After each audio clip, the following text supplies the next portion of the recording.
Welcome to the 165th meeting of the Tennessee Advisory Commission on Intergovernmental Relations. We're delighted you're here. I declare that we have a quorum, and if I may direct the members' attention to the agenda on tab 1, the minutes for the January 2023 meeting. If you need a moment, we'll take a moment for you to review those, for those of you who may be seeing them for the first time. No. Yes, Representative Crawford. There's been a motion to approve with a second. Yes, thank you, Senator. Are there any other questions? Then on a voice vote, all those in favor of approving the minutes say aye. Those in favor and those opposed say nay. The ayes carry unanimously. The minutes for January 2023 have been approved. And at this time, members, if I can ask you to turn to tab 2, we will have Dr. Lippard bring us the commission and the staff update. Thank you, Mr. Chairman. So first with the commission update, the first item in the update is it is time for our biennial election of officers, our chair and vice chair positions. We elect those every 2 years. As you know, Chairman Yeager and Vice Chairman Brooks' terms both began in 2021, and so we will their terms officially end today, and we will be accepting nominations for both offices. Both the chair and the vice chair are eligible to run again, and both are running again. Vice Chairman Brooks is been delayed on city business and won't be here until a little bit later today. So he's asked if we could hold the election till the end of the meeting today. So without any opposition, that's what we'll do. Very good. So then the next item on the commission update is that since our last meeting, we've had 2 members appointed and several members reappointed. We'd like to welcome Finance and Administration Commissioner Jim Bryson, who's been appointed. Some of you might recall he was appointed briefly in the past, but then was promptly promoted and left us. But he's back, and we're very happy to have him. And then we also have Mayor Paige Brown, Mayor of the City of Gallatin, has been appointed by the Lieutenant Governor. And Mayor, welcome. And then on our reappointments, we have Mayor Kevin Brooks, Mayor Rogers Anderson, Senator Jeff Yarborough, Mr. Calvin Clifton, and Mr. Kevin Peach have all been reappointed. We're still waiting for a few reappointments from the last election cycle, but we're pretty confident we'll have those shortly. Okay, let's turn to the staff update, and the very first thing we have is a pretty big one. Research Director Mark McAdoo is retiring next month, well, literally the 1st of next month, so here in a few days. After 30 years of service to the state of Tennessee, Dr. McAdoo's had an exceptional career across state government. He spent 10 years with the Department of Environment and Conservation, 10 years with the Department of Transportation, and 10 years with TACIR. We tried to talk him into going somewhere else for another 10 years, but he wouldn't do it. And so Mac has just been a tremendous asset here with us at TACIR. He worked for TACIR for a while, starting in the 90s, late 90s, worked with us for a couple years, left, and then found his way back as a research director, and we've been delighted to have him.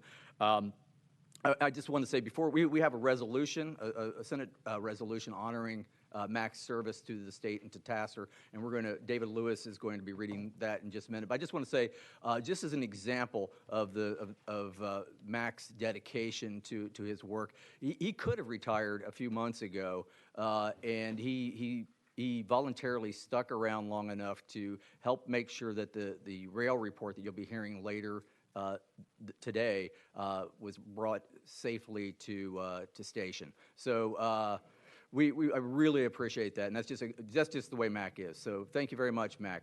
At this time, Mr. Chair, if it's okay with you, I'd like to go ahead and have David read the resolution, and then we'll go on with the rest of the staff update.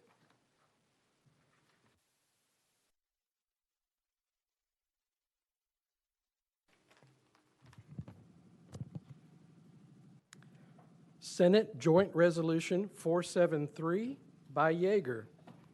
A resolution to recognize Dr. Lewis Mark McAdoo on the occasion of his retirement. Whereas it is fitting that the members of this General Assembly should specially recognize those citizens who have performed with uncommon devotion and enthusiasm throughout their years of public service.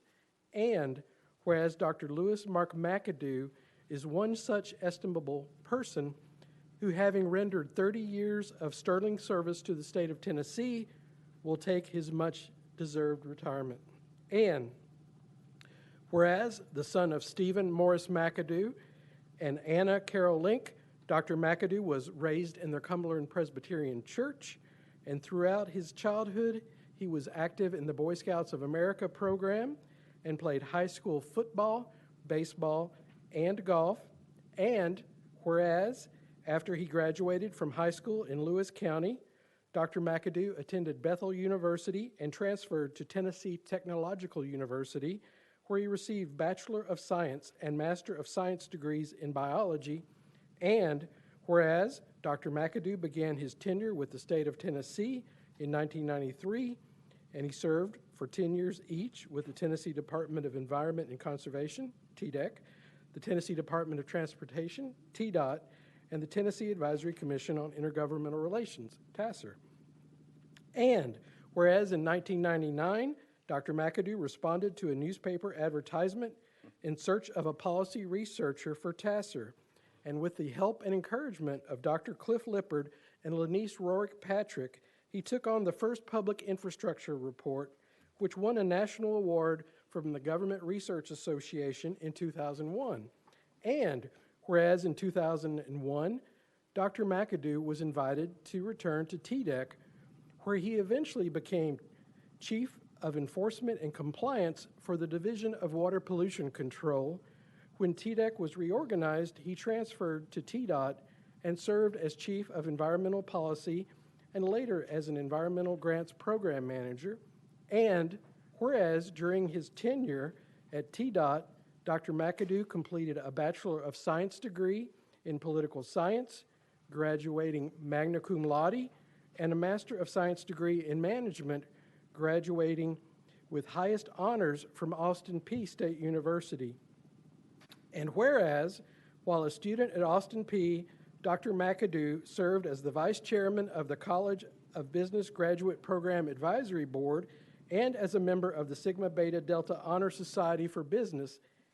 And whereas he returned to TACIR in 2016, working nights and weekends in order to concurrently complete a Doctor of Business Administration degree from Colorado Tech University. He has also completed the Tennessee Government Management Institute, Lead Tennessee, and the Vanderbilt Executive Leadership Programs. And whereas Dr. McAdoo is extremely appreciative of the guidance and assistance of his mentors, including Don Maroney, Chris Moran, Dr. Harry Green, Lanice Rorick Patrick, Dr. Lippard, and Deputy Executive Director Melissa Brown. And whereas aside from his many professional accomplishments, Dr. McAdoo is most grateful for the love and support of his beloved wife of 30 years, Beth, whom he met while attending Tennessee Technological University, and their cherished daughter, Emma. And whereas throughout his exemplary 30-year tenure with the state of Tennessee, Dr. Lewis McAdoo has demonstrated the utmost professionalism, ability, and integrity, winning the unbridled respect and admiration of his colleagues and community alike. Whereas Dr. Lewis Mark McAdoo is wholly committed to the noble precepts of public service that have earned Tennessee recognition as the volunteer state, and he should be specially recognized. Now, therefore, be it resolved by the Senate of the 113th General Assembly of the State of Tennessee, the House of Representatives concurring, that we commend Dr. Lewis Mark McAdoo for his honorable and astute service to the people of Tennessee and extend to him our best wishes for a happy and fulfilling retirement.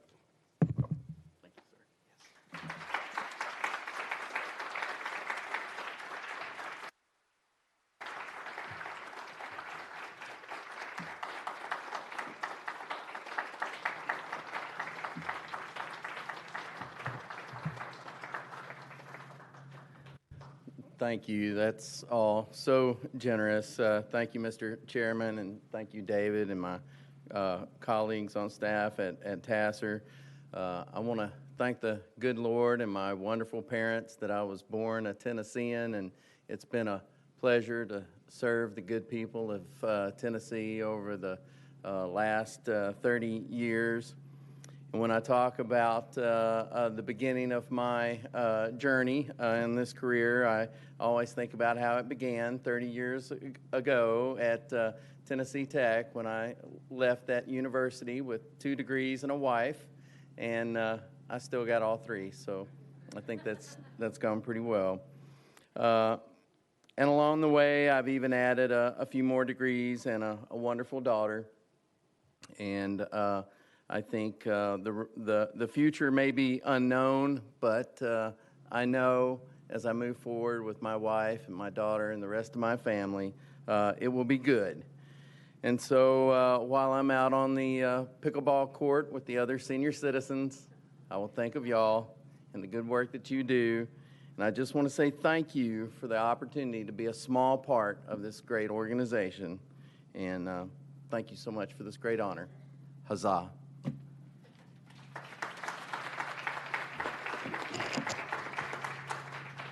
And if you don't mind, I think your wife and daughter are here. Could you two stand up and be recognized, because you're part of this?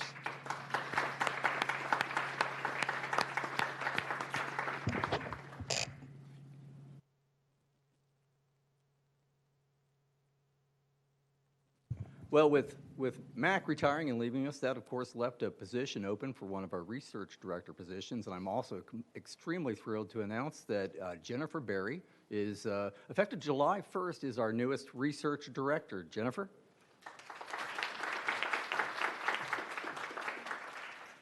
We have a few other milestones to acknowledge today. One of those is our Deputy Executive Director, Melissa Brown, has achieved 25 years of service to the state of Tennessee. Melissa.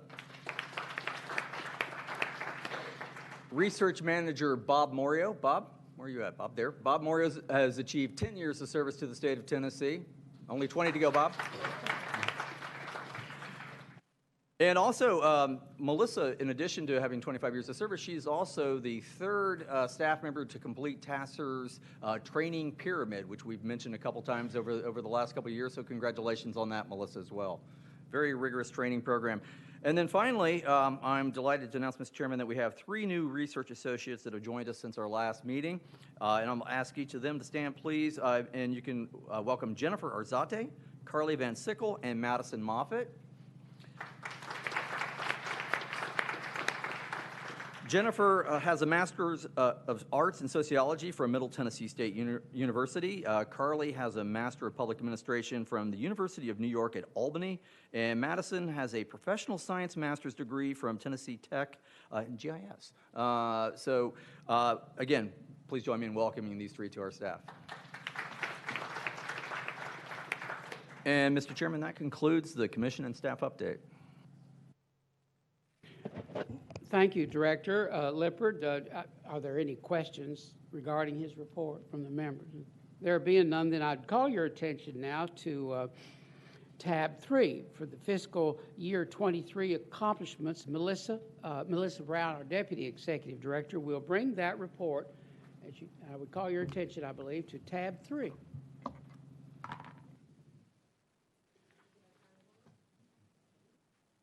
How about now?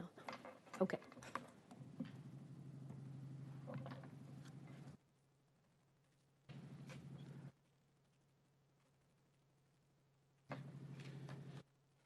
Thank you, Mr. Chairman. Good afternoon, members of the Commission. Again, I'm Melissa Brown, Deputy Executive Director at TACIR. I'll be reviewing the fiscal year 2022-23 accomplishments found behind tab 3 in your docket book.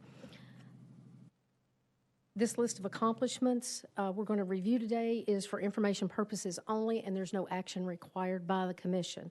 This information will be included in the next biennial report of the Commission.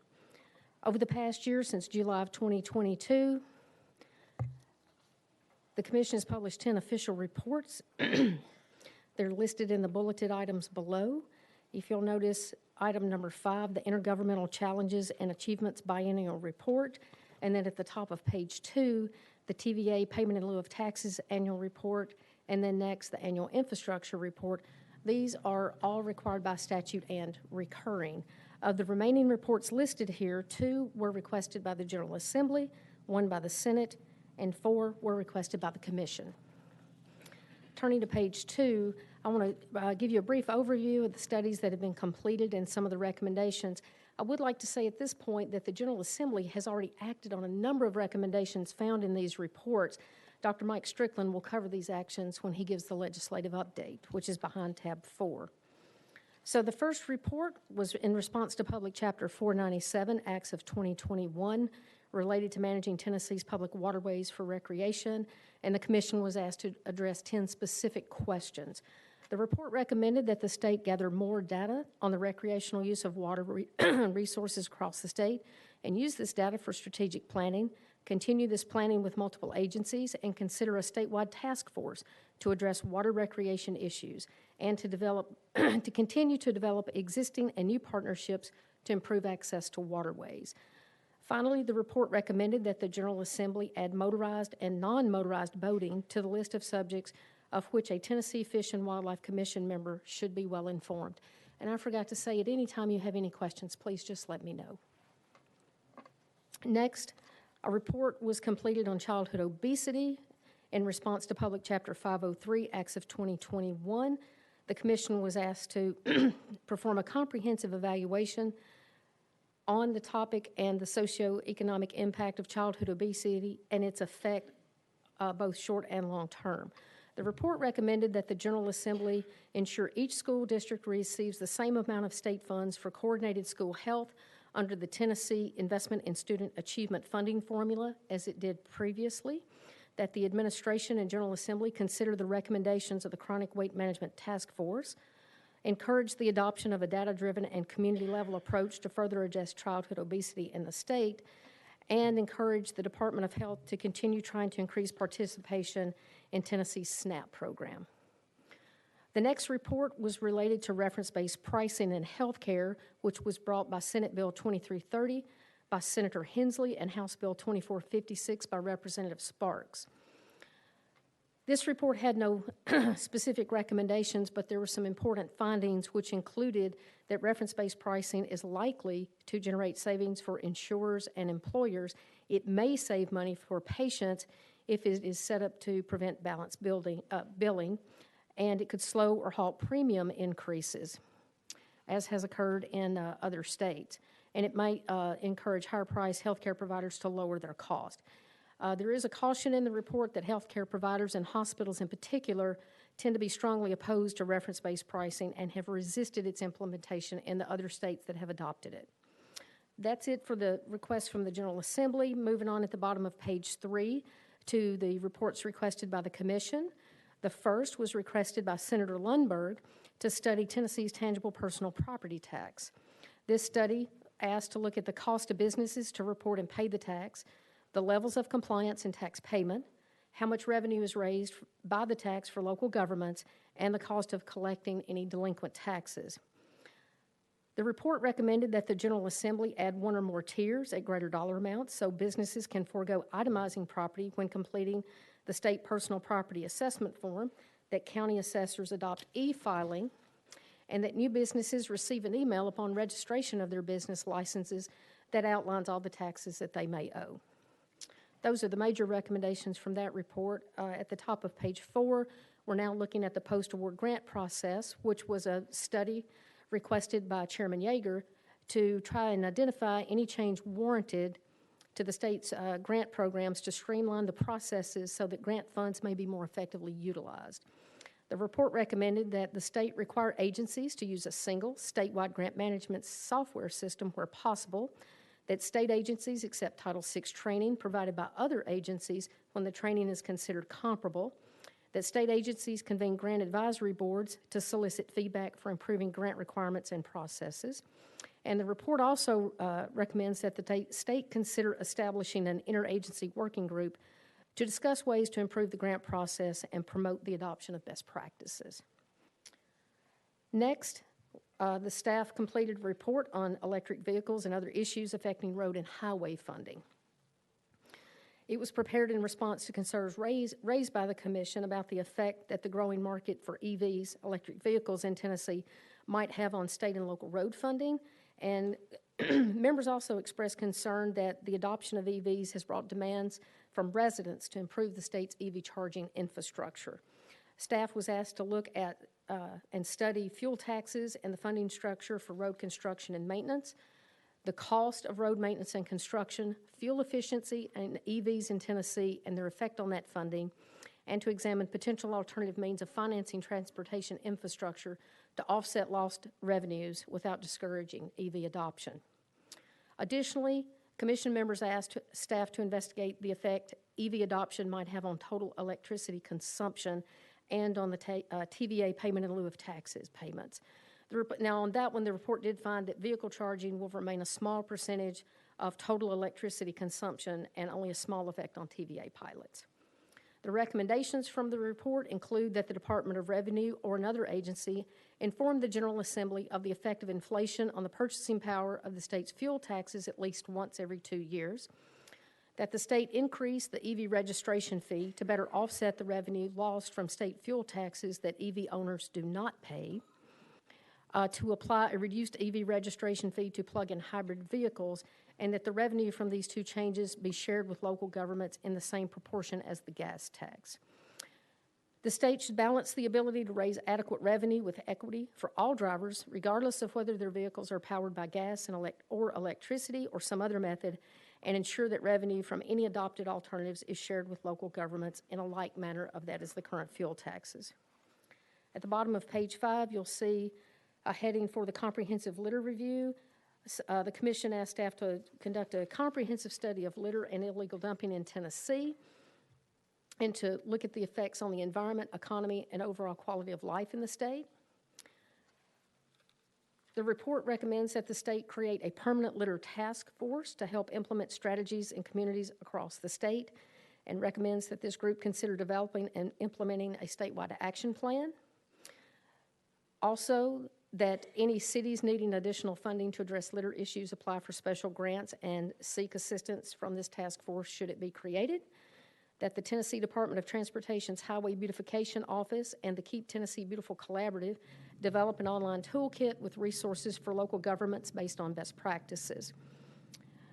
The report suggests that the state support and facilitate more litter law enforcement training for law enforcement officers, prosecutors, and judges, and that state and local governments consider focused enforcement of tarping laws.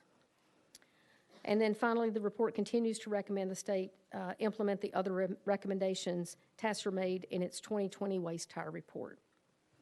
We're now at the bottom of page 6. Over the course of the past year, staff provided 3 presentations to outside groups.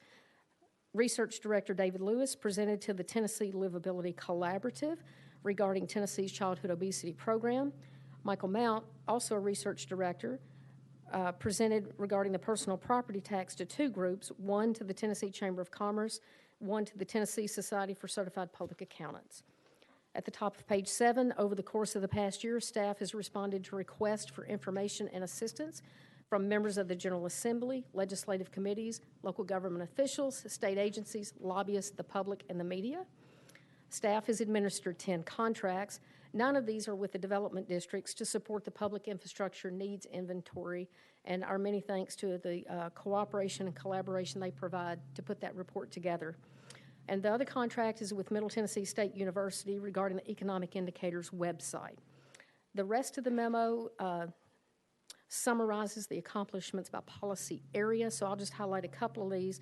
Looking about 3/4 of the way down the page, on page 7, under Education Finance, staff has completed the fiscal year 2023-24 fiscal capacity model and transmitted it to the State Department of Education and State Board of Education. But staff also completed a review for the Tennessee State Board of Education of Tennessee Department of Education's proposed rules regarding the Tennessee Investment in Student Achievement Act. Under land use, staff has continued to monitor implementation of Public Chapter 1101 Acts of 1998 regarding to the growth policy. Continued, at the top of page 8, continued to collect public infrastructure needs inventory information from school systems, counties, the municipalities, and 250 other entities. Looking at the bottom of page 8, for using technology for public information, staff has also continued to disseminate all reports electronically. We also maintain a detailed focus section about continuing research at TACIR. Staff continues to improve and refine data visualization and analysis for both infrastructure and fiscal capacity, and continues to publish timely information regarding tracking Tennessee's economy in partnership with MTSU. At the back of your tab, there should be a single sheet, TACIR website statistics, and this is indication, this is a count of the number of visits to the website. From May of 2022 to April of 2023, over 62,000 hits. And no, that is not all staff members looking at the data, but just to show the significance of the work that you do and the importance of what you do. And my special thanks to both Mark Patterson and Teresa Gibson for all the work they do to maintain that website and to continue to seek ways to improve both the display of our reports and the accessibility of data that we have. And with that, I conclude my presentation and am welcome to respond to any questions you may have. Are there any questions for Melissa Brown, Director Brown? Okay. None? Thank you very much. If we may, members, let's turn to tab 4 for the legislative update. Dr. Mike Strickland, our Senior Research Associate, will bring that update. You're recognized, Dr. Strickland.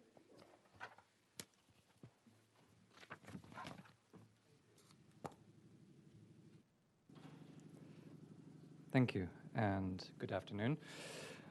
So this is, as noted, the legislative update for 2023, which is behind tab 4 of your docket books. As usual, the legislative update consists of 2 parts. So in the first part, I'll be reviewing legislation that came up before the General Assembly this year that is in some way related to the work that TACIR has done in the past. And then in the second part, I will briefly cover bills that have requested new studies from the Commission. So to begin with the topic of broadband internet access,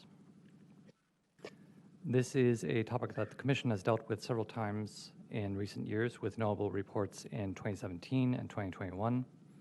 And this year, Public Chapter 320 introduced several changes to the state's broadband accessibility grant program. In particular, it sets a minimum standard for broadband funding projects of 100 megabits per second for download speeds and 20 megabits per second for uploads, which aligns the state grant programs with federal requirements. It then also prohibits the Department of Economic and Community Development from awarding grants in areas that already have at least one service or have received funding for new service that meets those same download and upload standards. And as the Commission's 2021 report recommended, the new law requires ECD to maintain a map of broadband coverage on its website, and it enacts a financial penalty for funded projects that do not meet their obligations. A second piece of legislation, Senate Bill 1358 by Sutherland and House Bill 943 by Alexander, would require certain broadband providers to file detailed maps for 3 years showing exactly where within their operating area they offered internet service at those same minimum download and upload speeds. Also, Senate Bill 1095 by Bowling and House Bill 1343 by Doggett specifies that the Tennessee Public Utility Commission shall deem an applicant to have satisfied all requirements necessary for approval of a state-issued certificate of franchise authority if the applicant has provided fiber to the premises to at least 1,000 customers for a period of at least 1 year prior to the application. The bill currently remains in the Business and Utility Subcommittee in the House. On the topic of court fees and criminal fines, in 2020, a commission report recommended that local governments using GPS monitoring for pretrial defendants consider prioritizing certain types of offenses, including those involving domestic violence. Senate Bill 727 by Campbell and House Bill 1496 by Clemens would require GPS monitoring devices for defendants on bail under certain offenses involving strangulation or firearms. Several bills from this year dealt with court fees, an issue that the Commission investigated in a 2017 report. Among other things, that report noted that it can be difficult for those recently released from prison to pay court costs. Public Chapter 329, Acts of 2023, allows some of those imprisoned for felonies to postpone paying court fees or costs for 180 days after they are released. Public Chapter 147, meanwhile, requires the Department of Correction to advance or reimburse expenses for witnesses in a criminal case if requested by the District Attorney General and approved by the court. And Senate Bill 889 by Akbari and House Bill 749 by Powell would exempt people adjudicated in juvenile court from certain court fees, though it was taken off notice in both chambers. Additionally, in March, the Department of Mental Health and Substance Abuse Services received approval for its residential reentry housing program to serve those recently incarcerated. This program aligns with the recommendation from another 2017 report, which called for funding this program statewide. On the topic of land use and growth plans, since the passage of Public Chapter 1101, Acts of 1998, the Commission has, as a statutory requirement, monitored the Tennessee Growth Policy Act and its effects. The Act requires nearly every county and city across the state to maintain growth plans with defined urban growth boundaries. Senate Bill 75 by Watson and House Bill 28 by Lamberth, introduced this year, would delete the Act, but consideration of the bill has been deferred to 2024. Public Chapter 398 of this year allows owners of land that is primarily agricultural to petition for deannexation from a territory, provided that their land sits on the border. Deannexation and issues surrounding it were specifically addressed in a 2015 report, which noted that allowing landowners to petition for deannexation was unlikely to create issues so long as the land was contiguous with the border of the territory. Senate Bill 490 by Stevens and House Bill 560 by Todd would allow property owners to seek compensation for a diminution in the value of their property caused by any land use regulation. The Commission's 2022 report on dedications of right-of-way found that some other states do authorize property owners to file lawsuits if they believe that government actions have diminished the value of their property, though it did not make any recommendation for using such a measure in Tennessee. On the topic of liquor laws, last year the Commission voted to take up a study of liquor by the drink taxes and other issues related to the on-premise consumption of alcohol in restaurants. That study is currently ongoing, and we'll be hearing from a panel on the subject tomorrow morning. But this year, several bills did come under consideration that may fall within the scope of the final report. Public Chapter 355, Acts of 2023, amends the requirements for server permits so that, whereas previously a server with a felony conviction could not apply for a permit until after 8 years had passed, that period has now been reduced to 4 years. Senate Bill 1327 by Bailey and House Bill 594 by Garrett would prohibit a local beer board from issuing a fine based only on a report from another local government agency, with the exception of law enforcement, or from issuing a citation to a permitted beer seller without an independent investigation. That bill passed in the Senate but was taken off notice in the House. Senate Bill 1023 by Campbell and House Bill 743 by Mitchell would authorize licenses for package stores in metropolitan government jurisdictions if approved by a local election. That bill passed in the Senate, while action in the House has been deferred until next year. Among other bills that were considered, Senate Bill 304 by Lundberg and House Bill 376 by Marsh would modify some of the classifications of alcoholic beverages based on their alcohol content. Senate Bill 998 by Yeager and House Bill 677 by Littleton would allow for one person to serve as the designated manager for wholesale wine purchases at up to 10 retail food stores. And Senate Bill 1032 by Yarborough and House Bill 1407 by Johnson would reduce the grace period that the Commissioner of Revenue may extend to a liquor by the drink licensee for failing to timely file their taxes from 30 days to 15. Then on the topic of local government, Senate Bill 463 by Briggs and House Bill 168 by Wright would prohibit county employees from serving as part of the legislative body for the county in which they are employed, though at present it is off notice in the House. This is an issue that was touched on in the Commission's 2016 report on conflicts of interest in county commissions, which recommended that county employees not be allowed to serve on policy-setting bodies that they directly report to. On the topic of the personal property tax, the Commission's 2022 report on the tax looked at ways that it could be improved and made several recommendations for making the filing process less burdensome. One of those recommendations was to add additional certification tiers that would allow smaller businesses to file and pay their tax without the need for a time-consuming itemization of all of their property. This year, Public Chapter 341 enacted that recommendation by establishing 2 certification tiers, one for $2,000 and one for $10,000. Additionally, the law requires that the Commission monitor and periodically report on the effect of the Act to the General Assembly. Relatedly, this year, House Joint Resolution 81 by Darby proposed amending Article 2, Section 28 of the Constitution to prohibit property taxation by the state. The resolution was adopted in the House, though a companion resolution was not introduced in the Senate. On the topic of precious metal depositories, in December 2021, the Commission finalized its report on the possibility of a state-backed gold depository, which it recommended against.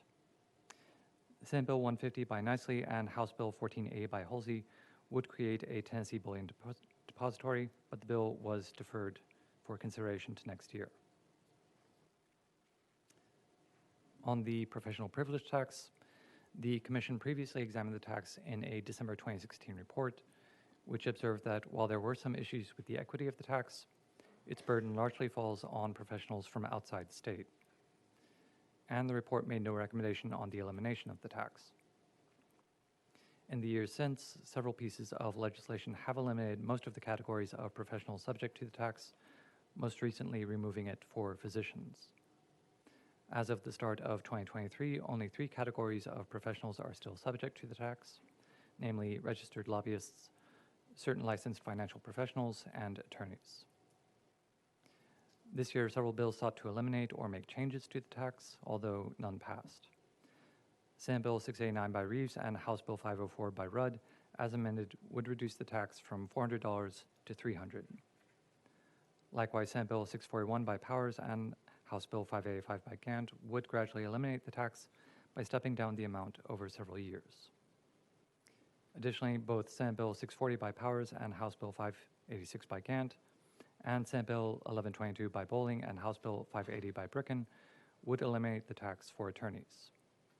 Each of these 4 bills has been taken off notice in the House Finance Ways and Means Subcommittee. On the topic of the sales tax, the Commission has examined issues around state and local sales taxes several times over the years. More than 20 years ago, a 1999 staff report discussed the possibility of a credit or rebate on food sales taxes for the working and elderly poor. This year, a number of bills aim to exempt food from the sales tax to one extent or another. Senate Bill 1352 by Hensley and House Bill 243 by Hale, for example, would offer a sales tax holiday on food for those aged 70 and older. Meanwhile, Senate Bill 1522 by Campbell and House Bill 1438 by Mitchell would eliminate the 4% sales tax on food for human consumption, while increasing the tax on cigarettes and other tobacco products. However, Public Chapter 377, Acts of 2023, did create a sales tax holiday for food from August through October of this year. Then on the topic of transportation,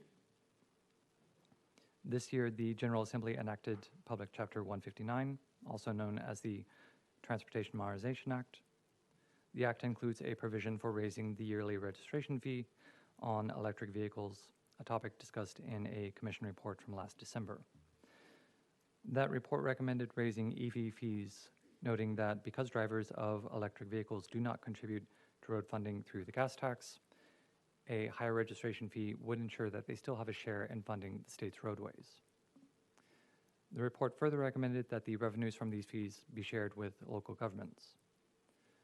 The Transportation Modernization Act expanded on these recommendations so that the registration fee for EVs is to be raised to $274, along with $100 for plug-in hybrid electric vehicles, with these fees then indexed to inflation. Regarding other modes of transportation, as of this month, the Commission has also prepared a draft report on the feasibility of passenger rail in Tennessee, which we will be hearing from shortly. And in line with the recommendation in that draft report to establish a state office for passenger rail, Senate Bill 373 by Campbell and House Bill 598 by Powell would create a state office of rail and public transportation. The bill will be taken up for consideration again at the start of 2024. On the topic of water and outdoor recreation, last year, the Commission's report on water recreation in Tennessee recommended that the state consider a task force that would be able to address issues and help resolve conflicts between agencies, perhaps by establishing a state office of outdoor recreation. Senate Bill 375 by Campbell and House Bill 1337 by Camper would create just such an office. The bill was moved to next year's calendar in the Senate Energy, Agriculture, and Natural Resources Committee, as the Governor's Office and Department of Tourism wish to consult first on how such an office might be implemented. The same report recommended that motorized and non-motorized boating should be added to the list of subjects on which members of the Tennessee Fish and Wildlife Commission should be well informed, and this was codified in Public Chapter 120 of this year. Public Chapter 235, meanwhile, makes several changes to the regulation of non-motorized watercraft outfitters, including making the Tennessee Wildlife Resources Agency responsible only for regulating outfitters using waterway access ramps that the agency owns or manages itself, and not those owned and managed by other agencies. While this was not a specific recommendation of the report, it does address the issue of duplication of regulation and fees that discussed. Also, Senate Bill 1145 by Nicely and House Bill 1009 by Grills seeks to codify penalties for those who engage in activities that interfered with boating launch points or docks. On the topic of water and utility systems, the General Assembly this year enacted Public Chapter 463, which establishes a Tennessee Board of Utility Regulation within the Office of the Comptroller to oversee water, wastewater, and natural gas utility systems across the state. Within its provisions, the law provides for an appeal process by which the utility customers may argue that utilities rates are either too high or too low. This coincides with an observation from the Commission's 2014 report on wastewater rates, which noted that all utility customers would benefit from having such an appeals process being made available to them. And finally, turning to the legislative requests for new studies. Apart from several study requests that ultimately proved to be caption bills, the General Assembly this year considered several pieces of legislation directing the Commission to conduct new studies. Two of these were in the form of bills, and two others were joint resolutions originating in the House. One of the joint resolutions was adopted by the House, while the other three items did not pass in either chamber. House Joint Resolution 139 by Sparks requests a review of impact fee policies and how they might affect housing affordability. The resolution was adopted by the House, though a companion resolution was not filed in the Senate. Senate Bill 941 by Oliver and House Bill 277 by McKenzie request the Commission to examine the lengths of sentences for those currently incarcerated, identify any possible disparities among sentences for similar offenses, and determine the causes of those disparities. The bill was sent to summer study by the House Criminal Justice Subcommittee. Senate Bill 962 by Lamar and House Bill 1037 by Miller requests a study of Tennessee's power grid and its reliability.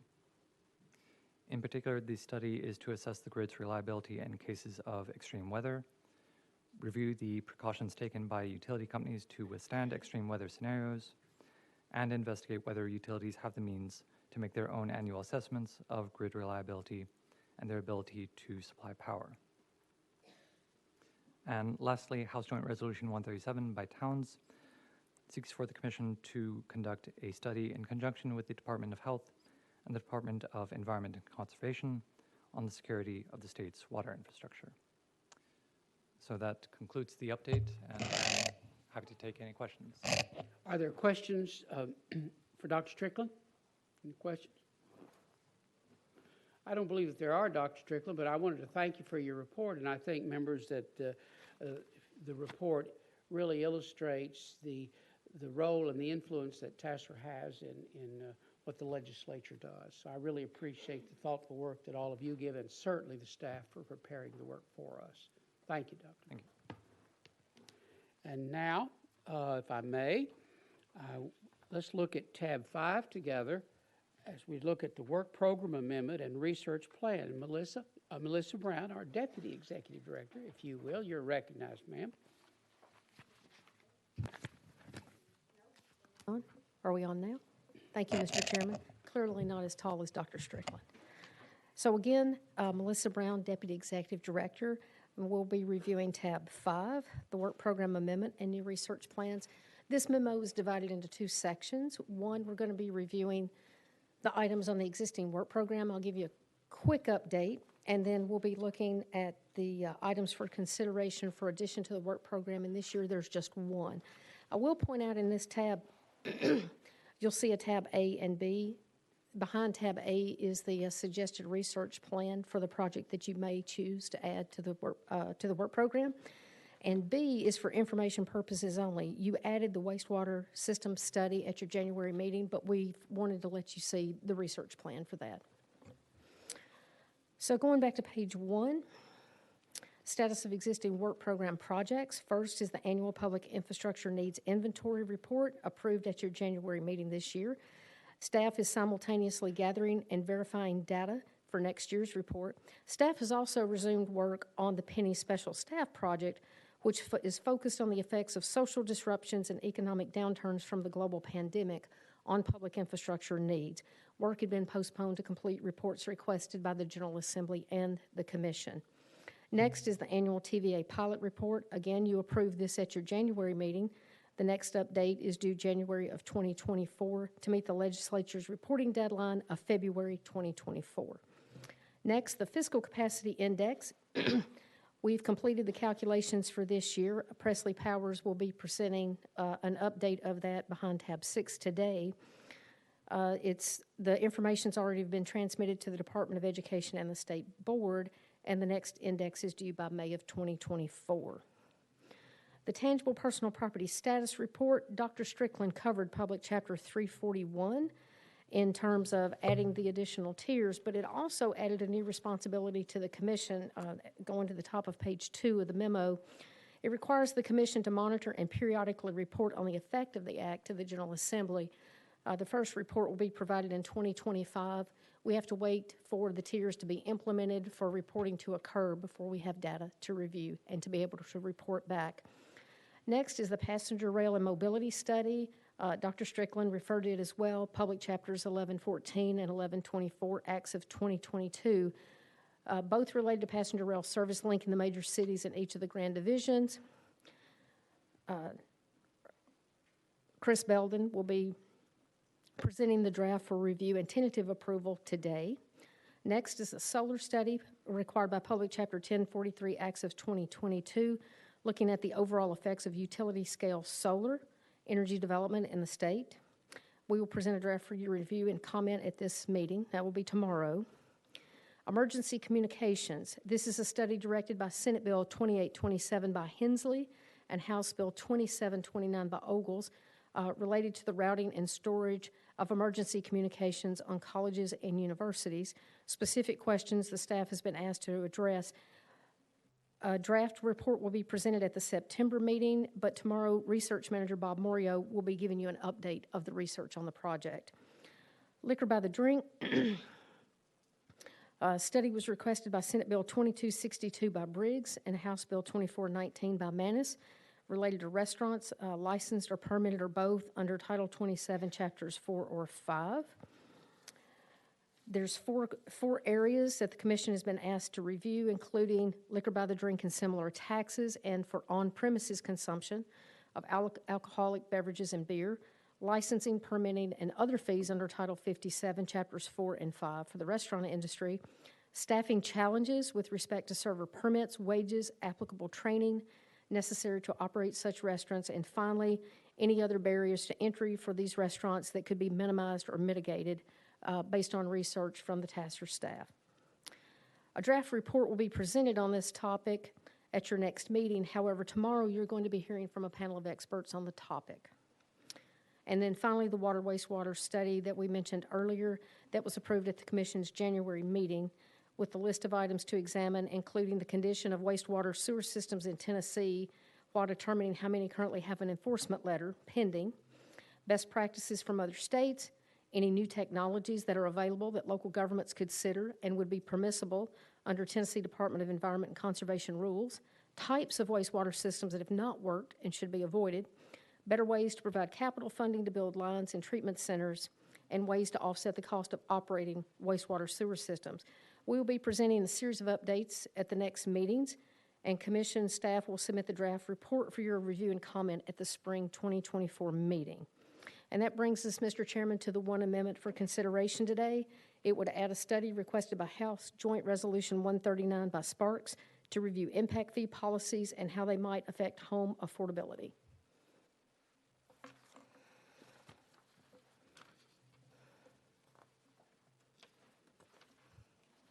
Thank you. Thank you, Melissa. And as she has mentioned, one moment, please. She has mentioned in the last page of the report, one moment, please. 5, sure.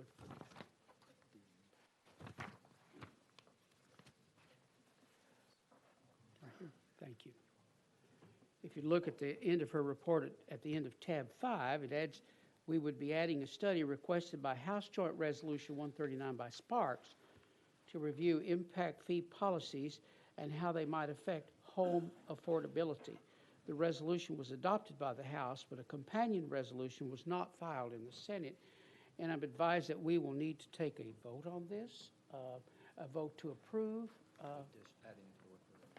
To add it to the work program. So the chair would entertain a motion to add Amendment 1 to the work program that would review the impact fee policies and how they might affect home affordability. Yes. Director Clifford. Thank you, Mr. Chairman. And I would add, at the request of Representative Sparks, I did meet with him and Speaker Sexton on this bill before the resolution passed in the House. And it was the general understanding in that discussion that we would look at impact fees, but we would also look at other factors affecting affordability of homes. So it would be a little bit more expansive than just impact fees. I just want to make sure that the Commission was aware of that. Thank you. Thank you for sharing that with us. Senator Campbell. Thank you, Mr. Chair. Can you elucidate on that? What more besides Director impact Lippert? fees? Yes. Actually, Senator, we talked about any number of factors that affect housing affordability. So honestly, the intent of Representative Sparks as we were in that conversation was to get a better understanding of what's driving housing affordability in Tennessee and what those various factors would be. So it could be any number of factors, impact fees being one of those factors. Thank you. Are there other questions on it? Yes, sir, Councilman. Thank you, Mr. Chairman. So just to piggyback off of Senator Campbell, so in Memphis, we've studied this over and over and over and over and over and again. We know that we have a need for 40,000 affordable housing and quality affordable housing units. And so we've looked at impact fees and zoning regulations, but for us, I guess I want to be on the tail end of this as you look at the metrics of what the need is, what the causes are, and how to alleviate some of those, whether it's zoning regulations or impact fees like sewer and storm tap fees, right? Will you be making a recommendation? Because for us, the issue that we get buzzsawed by is either we have to carry the onus out of our city operating budget, which is difficult for a place like Memphis, or we've lobbied the community development block grant funding to change because it's an arcane formula. Are those some of the things that your researchers will look at? Because at the end of the day, it's a multi-billion-dollar number for us. And the last part of, I guess, my three-part question is as you are looking at affordability and making recommendations about the scope about how to get, I guess, it says here, assess potential policies for equitability, demonstrating the research that if we were to achieve the affordable housing need in some of the communities, the economic output derived by that. Meaning, we know that if we have stable housing, that it changes outcomes and opportunities for people, especially in highly dense urban areas. And I think oftentimes that gets left out of the conversation when policymakers are looking at the upfront costs and not really determining the back-end benefit of that. Director, you want to answer that?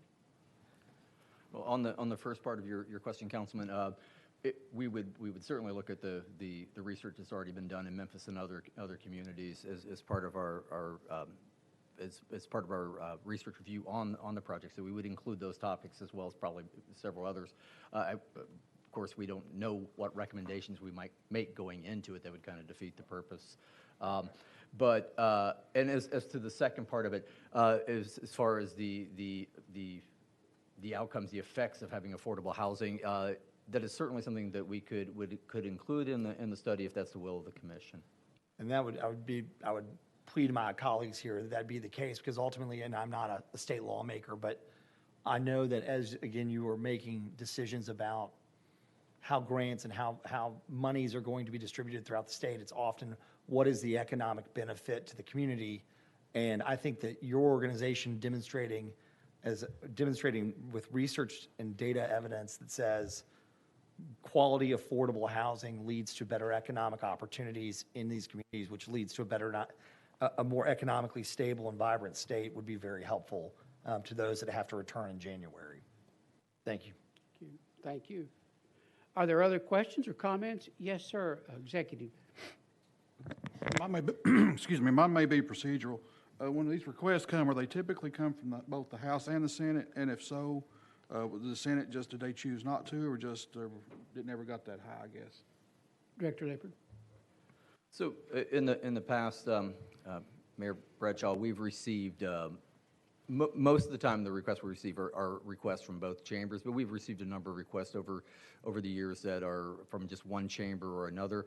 There is no formal requirement from the commission that they be referred by both chambers. Well, obviously, we like to see interest in an issue from both chambers, but we just about every year we do a study or two if the members wish.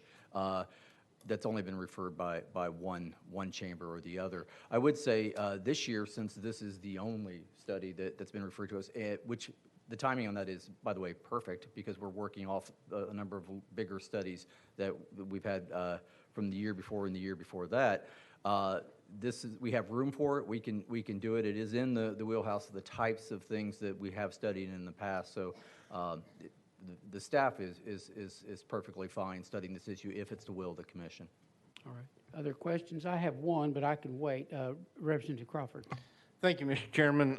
Just for the committee to remember, this come before the House Local Government Committee, and we were under the assumption that it had to be referred to TACIR from the speaker. We did find out that wasn't exactly the case.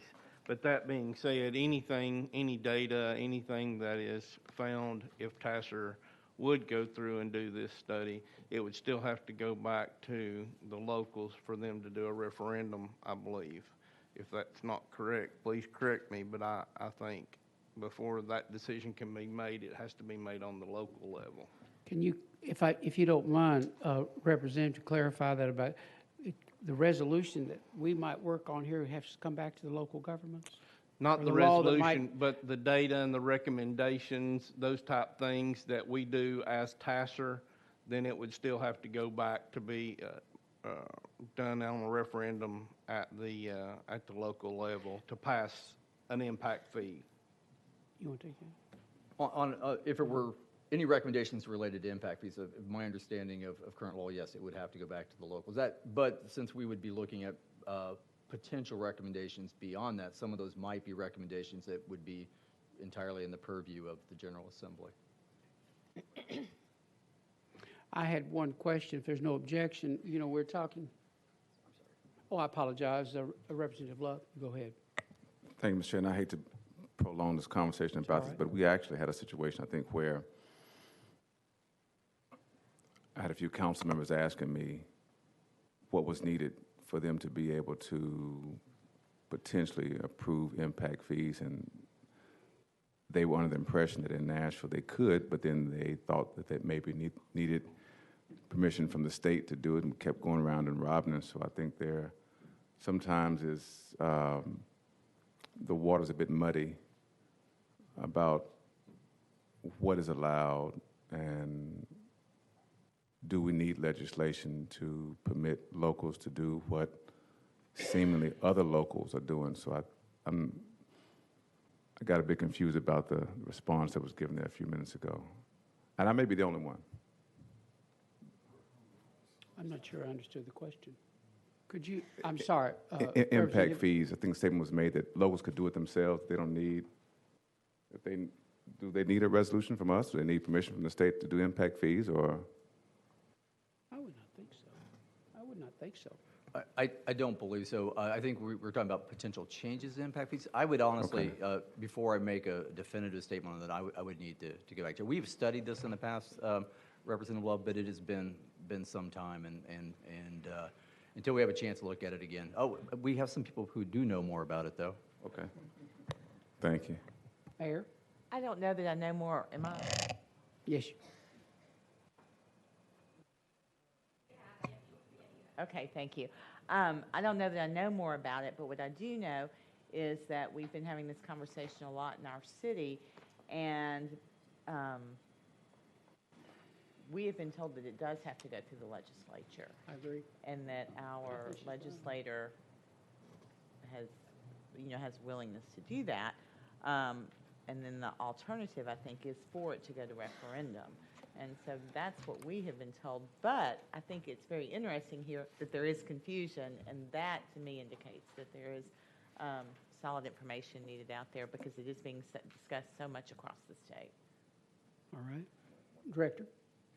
And Deputy Executive Director Brown reminded me that we do cover this somewhat in the research plan for this study, because the staff has already done a preliminary look at this.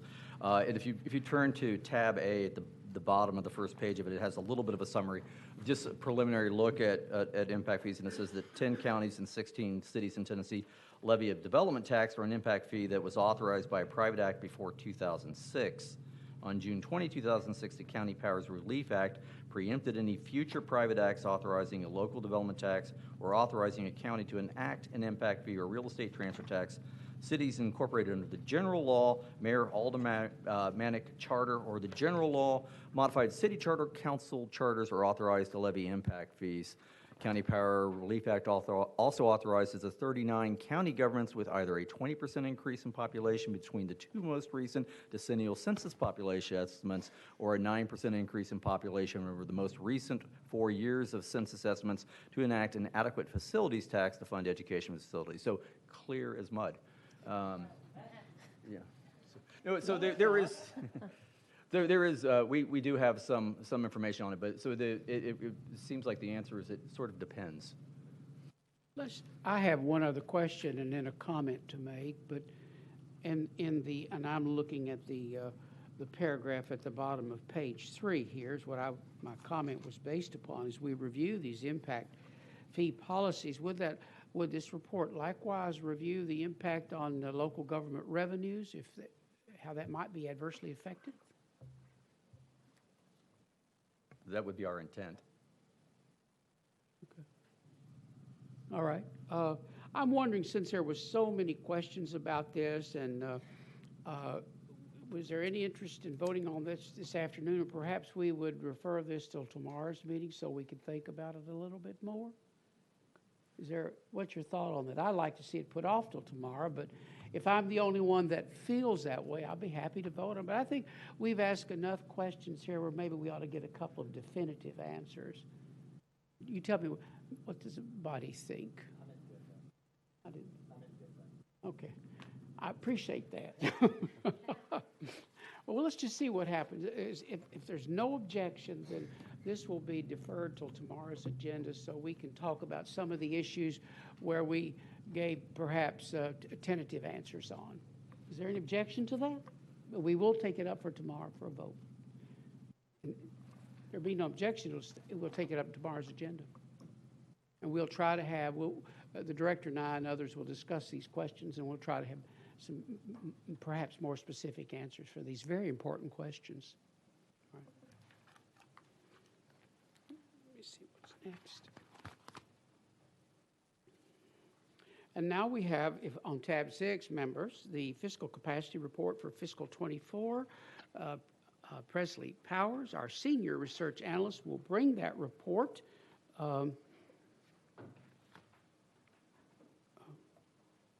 Powers, is she here?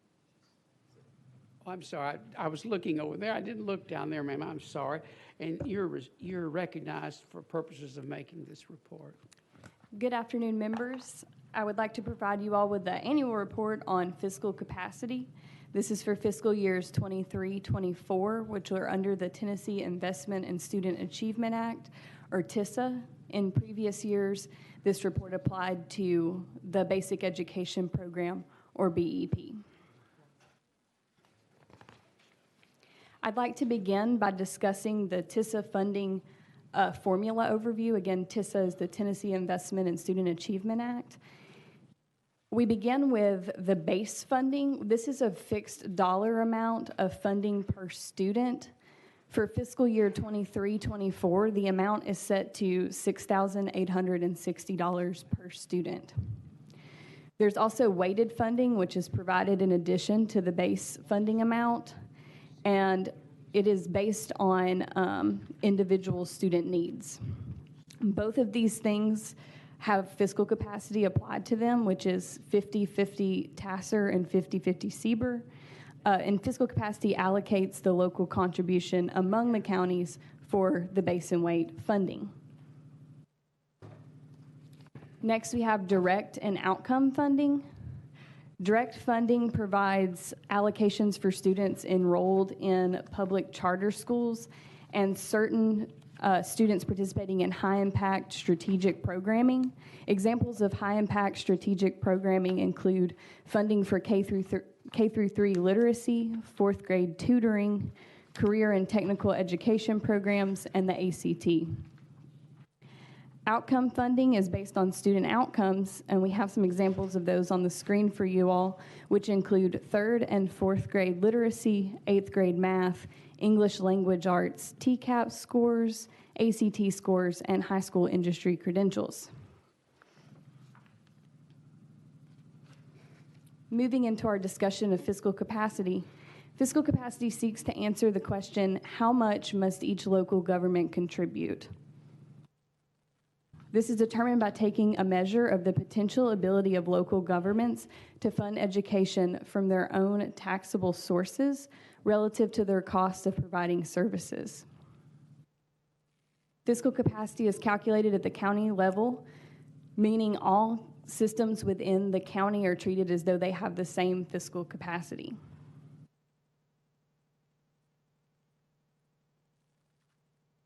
The methodology for calculating fiscal capacity, we draw a set of averages from variables such as actual tax bases, income, and a few others I'll discuss with you in a moment, and compare this with actual revenue. The amount of weight to give each factor is determined by estimating the statistical relationship between them, and this is done using a multiple regression analysis, which is a common statistical method used to understand relationships among factors for a wide range of issues, while simultaneously comparing all variables for all counties to determine how much weight to give each factor. Weights are multiplied by the factor for each county to estimate potential local revenue for each of the 95 counties. Actual revenue is used as a control.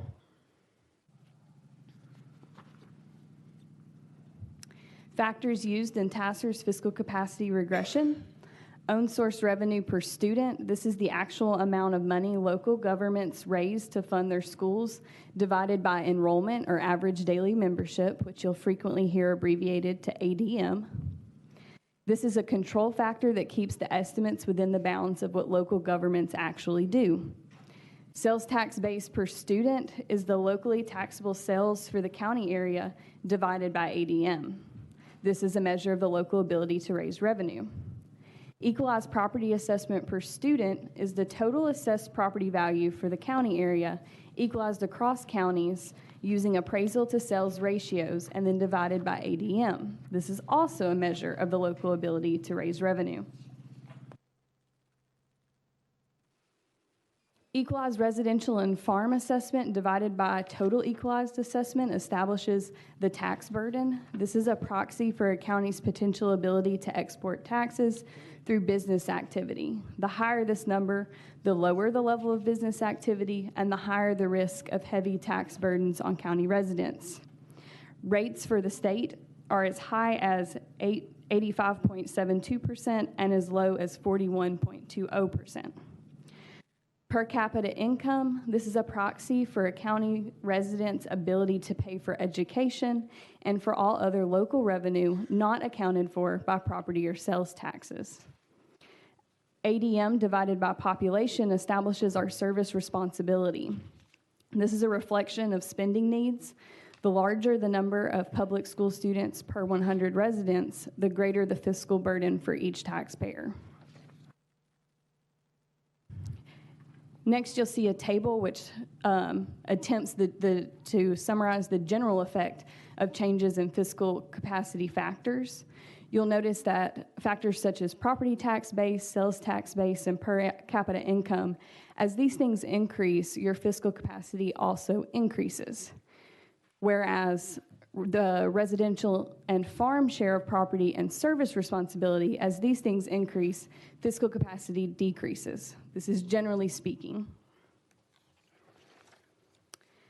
The change in a county's share of statewide fiscal capacity depends on its growth in fiscal capacity relative to the 95 county average growth in fiscal capacity. On the next slide, you'll see a map summarizing the trends in fiscal capacity across the state.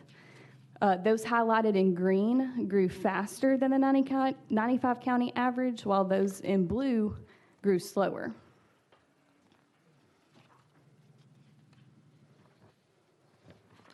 And fiscal capacity sums to 100%, so if one county increases, another county must decrease.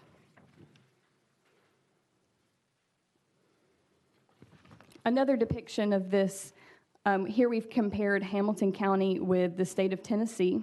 You'll notice Hamilton County is represented by the red line, whereas Tennessee is represented by the blue line. And while it may appear that both lines are trending upward, because the Hamilton County line, or red line, is below the Tennessee line, or blue line, their growth in fiscal capacity actually decreased relative to the state. Again, as fiscal capacity for a county decreases, the other 94 counties are responsible for a greater share of the TISA local contribution. All changes in fiscal capacity are relative. Next, we'd like to discuss a potential recommendation for fiscal year 24-25. This is not a recommendation requiring a vote or approval from the Commission. Since it was first developed, TACIR's model has included tax equivalent payments, or TEPs, to capture the assessed value of property subject to pilot agreements. Initially, this data was available from the Comptroller's Office. However, it has not been updated since 1995. As a result, TACIR recommends replacing the TEPS data in its model with IDB assessment data, or Industrial Development Board assessment data. CBER already includes this data in its model. There are other potential changes we wanted to discuss with you all. TACIR staff has discussed these changes in years past. For many years, we provided an update on virtual school students, for instance, and with the pandemic increasing interest in virtual opportunities, we wanted to, again, provide an update on this factor. So the potential changes are counting virtual school students, monitoring the service responsibility factor, and transitioning to a school system level model. As mentioned, since the COVID-19 pandemic, enrollment in virtual schools has increased, which affects fiscal capacity. Holding all else equal, as enrollment in virtual schools increases, the fiscal capacity indexes of counties that operate virtual schools decreases, increasing their state funding while decreasing state funding for counties with less enrollment in virtual schools. In terms of fiscal capacity, virtual school students increase service responsibility without contributing to other factors such as the sales and property tax bases. A virtual school we have defined on the screen through Tennessee Code Annotated Section 4916-2032 as a public school in which the school uses technology in order to deliver a significant portion of instruction to its students via the internet in a virtual or remote setting. For the purpose of fiscal capacity, students are counted as enrolled in the school system where that virtual school is located. Fiscal capacity is calculated at the county level, so each school system within the same county is treated as though they have the same fiscal capacity. For school systems operating virtual school students and their families do not have to live in the county where their virtual school is located, and therefore do not contribute to the county's local tax base. The more virtual school students in the county operating the virtual school, the more their fiscal capacity decreases.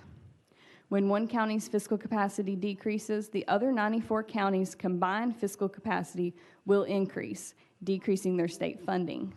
Removing virtual school students from the fiscal capacity calculations would prevent this effect.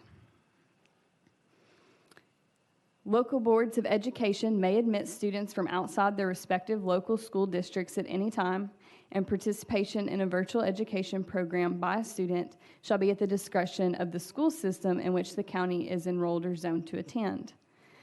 There are 59 virtual schools in Tennessee. 30 only accept students from that school system. 13 accept students from surrounding areas in addition to students from the school system. This generally refers to neighboring counties. And 16 allow students from across the state. A map is provided with the locations of virtual school students. And the same information should be in your docket book materials as a handout matching the list on the screen.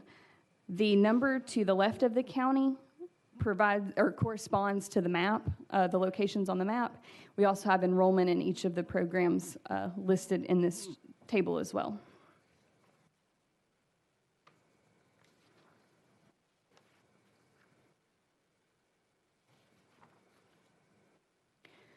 For the 23-24 fiscal capacity calculations, Union and Johnson counties have the largest statewide virtual school enrollment. The effect of including their virtual school students in the fiscal capacity calculations, keeping all else the same, was a $1.2 million increase in state funding for Union and Johnson counties and a $1.2 million decrease in state funding for the other 93 counties. This specifically refers to the basin weight funding amounts. We've charted on the screen Union County's local revenue per student. You can see that the blue line is Union County's revenue per ADM, whereas the red line shows what this would be without virtual school students. The same information is provided for Johnson County. We also wanted to highlight Robertson County. Robertson County has both in-district and statewide virtual schools. However, their statewide virtual school has not been renewed, and many of those students will be absorbed by Johnson County's virtual school, likely decreasing Johnson County's local revenue per student for fiscal capacity calculations in the 24-25 school year. The effect of the statewide virtual school can be seen in the next slide.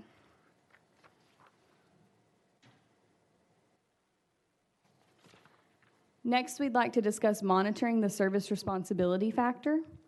The influence of the service responsibility variable, or average daily membership divided by population, has decreased to the point where in some years it has unintentionally increased fiscal capacity for counties with greater service responsibilities and decreased their state funding. Next, we have transitioning to a school system level model.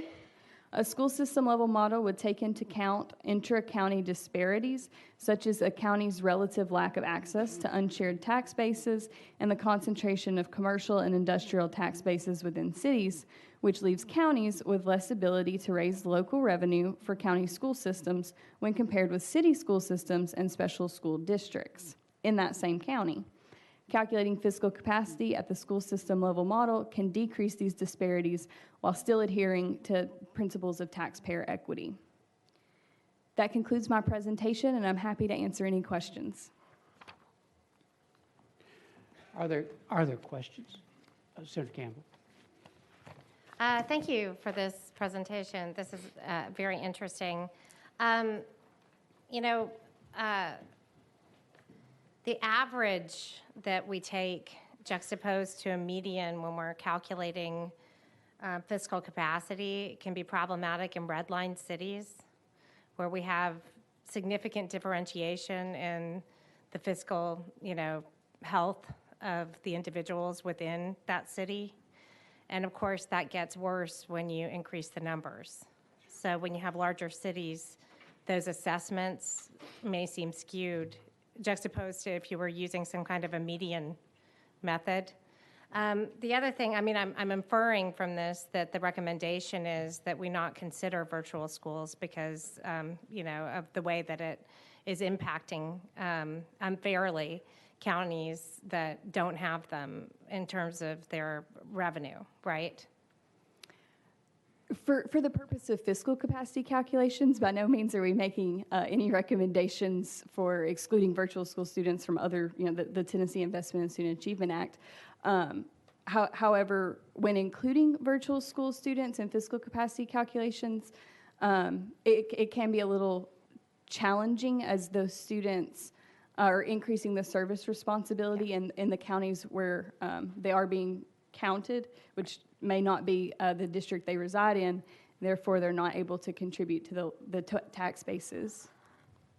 Mr. Chair. Yes, continue. Yeah, so thank you. I think that's logical. That makes a lot of sense to me. I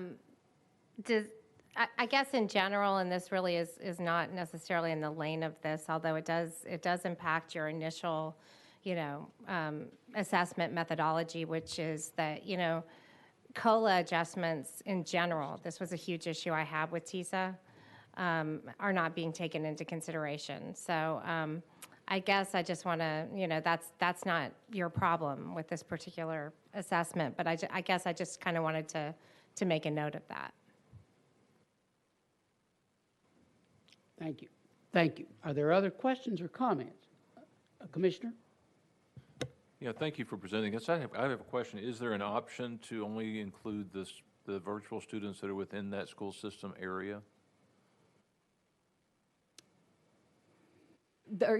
Just to make sure I understand the question, do you refer to the students who actually reside within that county? Correct.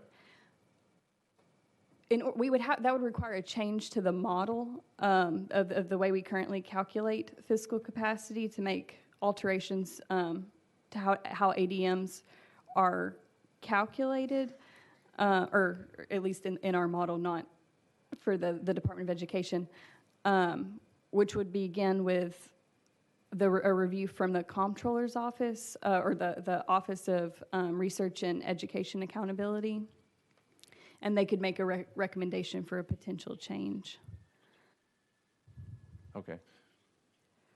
I'm not sure I follow that, but we can catch up later. All I was thinking was if you've got virtual students within a county, they're there, you couldn't just count those and everybody just stay in with the county they reside in, that they would be counted in the county they reside in or in the school system that they reside in.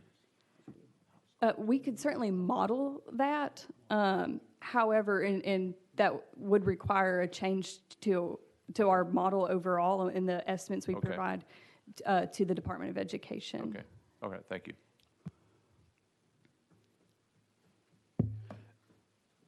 Other questions? Representative Love. Thank you, Mr. Chair, and thank you for your presentation. My general understanding about fiscal capacity, and you help me if I'm incorrect about this, it does not really take into consideration what that particular funding body or county may have as debt. Because a lot of it looks at per capita income, the ability to raise property taxes and other revenues, but that's just looking at what that county can potentially raise. Is that correct? Yes, it's a behavioral model. So we're looking at what counties actually do, using own source revenue as a control. In terms of debt, I'm hesitant to speak on that without looking in a little more detail. Mayor Waters? Yes, this really doesn't have anything directly to do with the physical capacity, but is there any data out there? Are virtual schools determined effective versus, the regular classroom? Is there data that indicates the status of these virtual schools and how they've affected education, whether in a negative or positive way? I don't want to generalize all virtual schools. There's a number of different private companies that counties can consult with.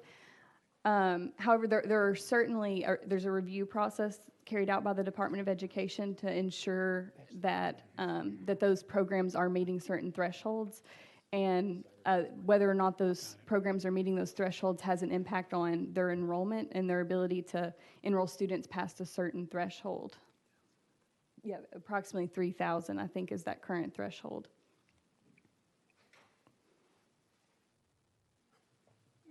Mayor Waters, Yes, I just was curious about, virtual school versus regular classroom and why you would go to a virtual school. What's the criteria? What's the reasoning behind it? And that has not much to do with physical capacity. It's just a curiosity. I think All right. it was coming to answer the rest of my all right. I think we do. Senator Yarborough is waiting for the floor, but Mr. Mount has come forward to provide additional information. Is that? Yeah, thank Director you, Mr. Lippert. Chairman. So we're going to have the whole team up here.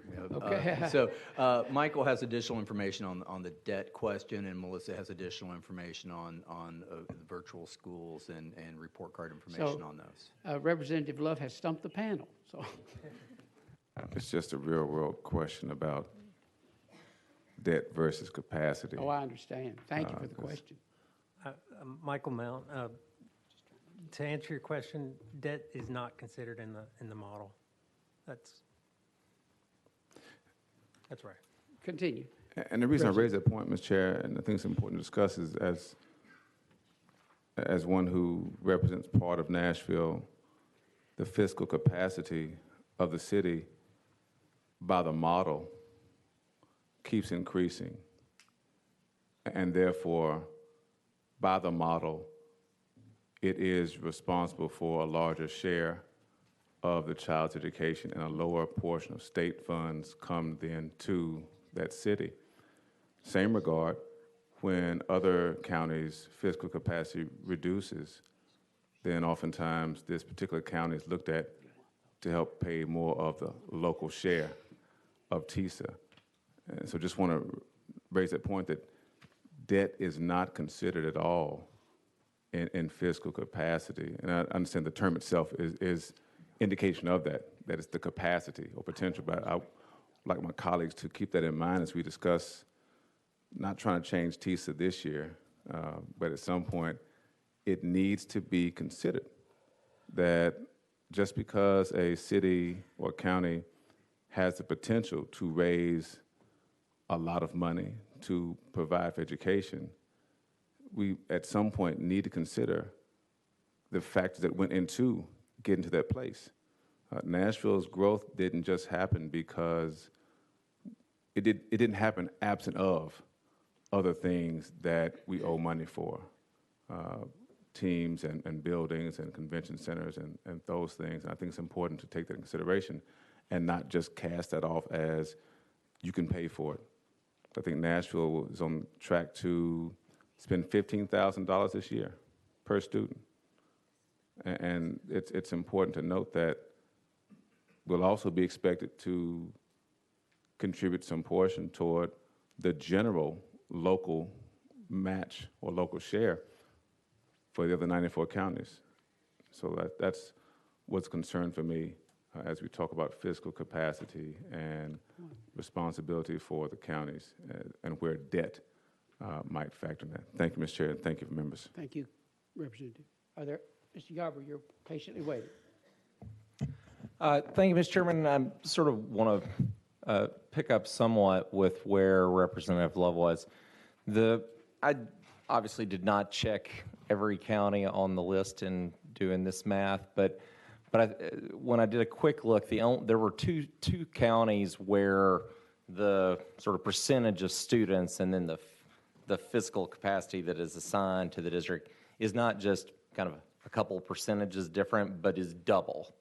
And those are Sevier and Davidson, both of which have kind of an outsized, portion of relatively sales tax collection, which is obviously driven a lot in somewhat by some tourist sector work, which also I think I would add adds significant cost to the running of the city, and I'm curious, like how because of the I can't remember the good example, but usually if a county is 3% of the state students, like their fiscal capacity will ends up being around 3% in our index, whereas in Davidson County it's going to be 8% of the students and 17% of the capacity. In Sevier, it's 1.4% of the students and 2.8%, or roughly that, of the state capacity. How should we think through that, and because I do think that puts a pressure on effectively what is property tax funded schools in places where there's not actually the same capacity that people see.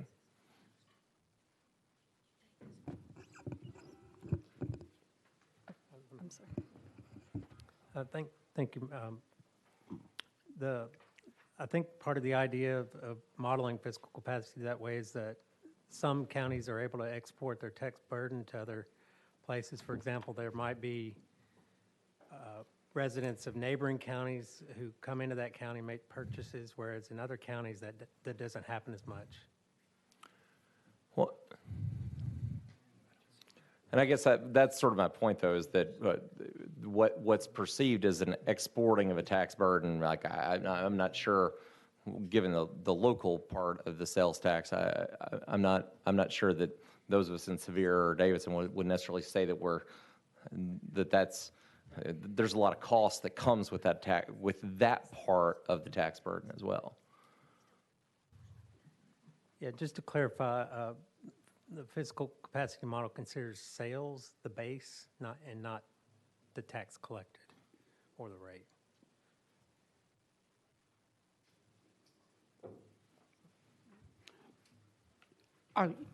Mayor Waters. Just to echo an agreement with Senator Yarborough, to generate that kind of tax revenue that we do in Sevier, we have to spend a lot of money advertising, a lot of money on roads and water and sewer and all kinds of services that we provide, because on a typical night in a county of 100,000, we've got anywhere from 350 to 400,000 people there every night. And you provide law enforcement for those folks and all these other services that we have. Even it comes down to jail capacity, because you have to have more capacity. So you're providing a lot, and Nashville does as well, of services to bring in these folks to generate this sales tax. Yet in the end, it is a detriment when it comes to this formula and to education to you, and because there's nowhere, and I realize how difficult that is, but there's nowhere that's taken into account, the kind of physical issues that it causes a local government to sustain this kind of tourism, which is good, but you've got to really work to sustain it.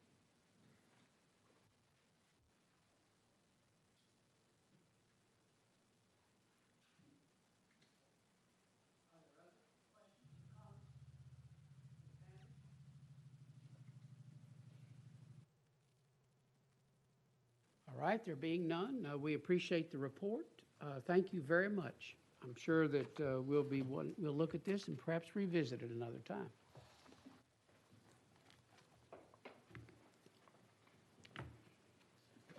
Members, we are now at tab 7, the Passenger Rail and Mobility Draft Report for Review and Tentative Approval. This will require a vote, so if you would, Mr. Belden, our Senior Research Associate, is at the podium, and I will recognize you for bringing this report, draft report. Yes, thank you, Chairman. Good afternoon, Commissioners. Today I am pleased to present the draft report on passenger rail mobility for your review and tentative approval.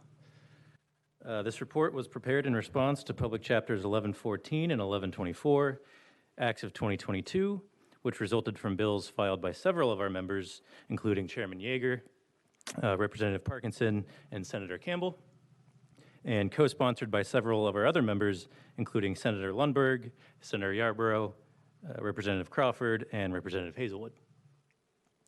The acts direct the Commission to study and make recommendations regarding the potential for passenger rail service or other suitable alternatives linking the major cities in each of the grand divisions of the state with a due date of July 1st.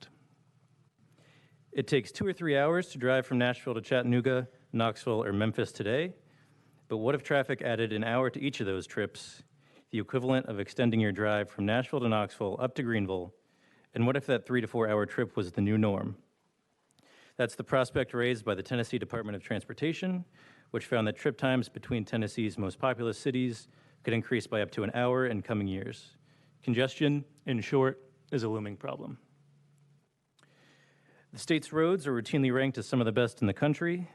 As the backbone of transportation in Tennessee, the road network is the primary means for moving people and goods into, out of, and across the state, contributing to economic growth, community development, and quality of life. But the increasing number of residents, visitors, and freight using our roads is straining the system. While the General Assembly and Governor Lee enacted the Transportation Modernization Act to invest an additional $3.3 billion into Tennessee's roads, some legislators have asked whether other modes of transportation could be used to supplement improvements to the state's road network and potentially decrease travel times, spur economic development, and enhance tourism. Thus, the General Assembly passed Public Chapters 1114 and 1124, Acts of 2022, directing the Commission to study passenger rail and other alternatives. The Commission found that intercity passenger rail, which refers to travel between cities and is distinct from commuting and transit-related travel, has the potential to improve mobility and the state's economy. As such, the Commission has identified 5 potential rail routes for further study and grouped them into tiers based on priority, with Tier 1 being the highest. A map of those tiered routes can be found on page 3 of the report. In Tier 1, we have one route, Nashville to Chattanooga to Atlanta, Georgia. In Tier 2, we have 2 routes, Memphis to Nashville and Chattanooga to Knoxville to Bristol. And in Tier 3, we have 2 routes, Memphis to Carbondale, Illinois to Chicago, and Nashville to Louisville. To identify these potential passenger rail routes, Commission staff reviewed the findings of the Southeast and Midwest Rail Plans. These plans, which were produced by the Southeast Corridor Commission and the Midwest Interstate Passenger Rail Commission in 2020 and 2021, respectively, in partnership with the FRA, or Federal Railroad Administration, identified and evaluated potential passenger rail routes in the Southeast and Midwest. These plans modeled criteria on potential routes such as annual operating cost per passenger mile, operating cost recovery ratio, annual subsidy per passenger mile, and rail mode share. Staff supplemented their review of these plans by evaluating potential routes based on the existing freight rail network, interviews with stakeholders, the extent to which each route would link the most populated cities in the state's grand divisions with each other and with population centers in other states, and whether the route would connect to the existing national rail network. The Commission was unable to comprehensively evaluate the routes to determine their viability. To do so would have required engineering and technical analysis beyond the scope of the Commission's capabilities and resources. Additionally, the Commission has identified factors that would make the success of these routes more likely, and it has identified other opportunities to improve intercity mobility that should be considered in addition to and potentially as either interim or permanent alternatives to passenger rail. Passenger rail offers a variety of potential advantages and efficiencies over other modes of transportation, but the possibility that it can yield economic gains while improving mobility for Tennesseans is the most significant. Potential economic gains range from the addition of local jobs and spending on capital projects to more indirect economic benefits. Exchanging a several-hour drive for a train ride can free travelers to do other things as they are on the move, and because of that, can mean a net savings in time. The Nashville to Atlanta route might achieve $1.8 million annually in time savings for passengers, for instance. Equally, when travelers opt for rail over the highway, it can alleviate congestion on the state's roadways, improving transportation for road users, and reducing the costs associated with congestion delays. As an alternative mode of transportation, passenger rail can enable travel that otherwise might not occur. This could help Tennesseans who, for whatever reason, may not be able to drive to a destination, but it could also benefit tourism. The top 10 states where Tennessee visitors originate include Georgia, Kentucky, Illinois, and Virginia, all of which could be connected to Tennessee by passenger rail. And as rail brings people to their destinations, it can catalyze economic development in surrounding areas. Past research has linked rail service of all types with population and economic growth, greater property values for surrounding real estate, and more spending on nearby businesses and services. However, barriers do exist that could make the implementation of intercity passenger rail service more costly. These barriers stem primarily from the need for infrastructure improvements and the likelihood that operational subsidies from the state will be necessary to support service. And although building entirely new tracks and developing passenger rail specific corridors is a potential option, most intercity passenger rail services operate on tracks owned by private freight rail companies in existing rail corridors. Freight rail companies point out that introducing passenger rail on their tracks with no improvements to infrastructure could disrupt their operations. Infrastructure improvements, including but not limited to the construction of double track to facilitate passing and the elimination of at-grade crossings to increase train speed, enhance the existing capacity of freight rail corridors and would almost certainly be necessary for establishing passenger rail service on them. Geography can also contribute to infrastructure needs. The mountainous geography in East Tennessee is challenging to maneuver by train and may mean slower train speeds or additional infrastructure improvements. Additionally, Tennessee state government would likely be responsible for a significant portion of the upfront capital costs needed to establish any new passenger service in the state. Under federal law, routes shorter than 750 miles or state-supported routes are the financial responsibility of states. This means that the state will likely have to cover these costs through its own revenue sources or with funding won through federal grant programs. Determining what infrastructure improvements are needed and the cost of implementing them for any particular route requires engineering and technical analysis that Commission staff are unable to provide. But the experience of other states suggests that costs can range from the hundreds of millions of dollars for more straightforward passenger rail projects to billions of dollars for more intensive projects. Beyond the need for infrastructure improvements, the likelihood that recurring operating losses will need to be covered by the state is a potential barrier to establishing passenger rail. Few existing Amtrak routes have received enough ticket revenue to cover their operating and maintenance costs annually. Similar to infrastructure costs, the federal government is responsible for covering any operating losses only for Amtrak long-distance routes. Shorter routes are, again, the responsibility of states. Annual operating subsidies on these state-supported routes typically range from millions of dollars to tens of millions of dollars per route. The amount of time needed to complete engineering and technical analysis and make necessary infrastructure upgrades is itself a potential barrier to establishing passenger rail as well. Projects will likely take a decade or more to complete, and as a result, span multiple government administrations. Although the barriers to intercity passenger rail service are costly, they are not insurmountable. The state effectively manages similar obstacles regarding roadway construction, operation, and maintenance. Like passenger rail projects, road projects can take decades to complete and cost hundreds of millions of dollars, requiring complex engineering studies.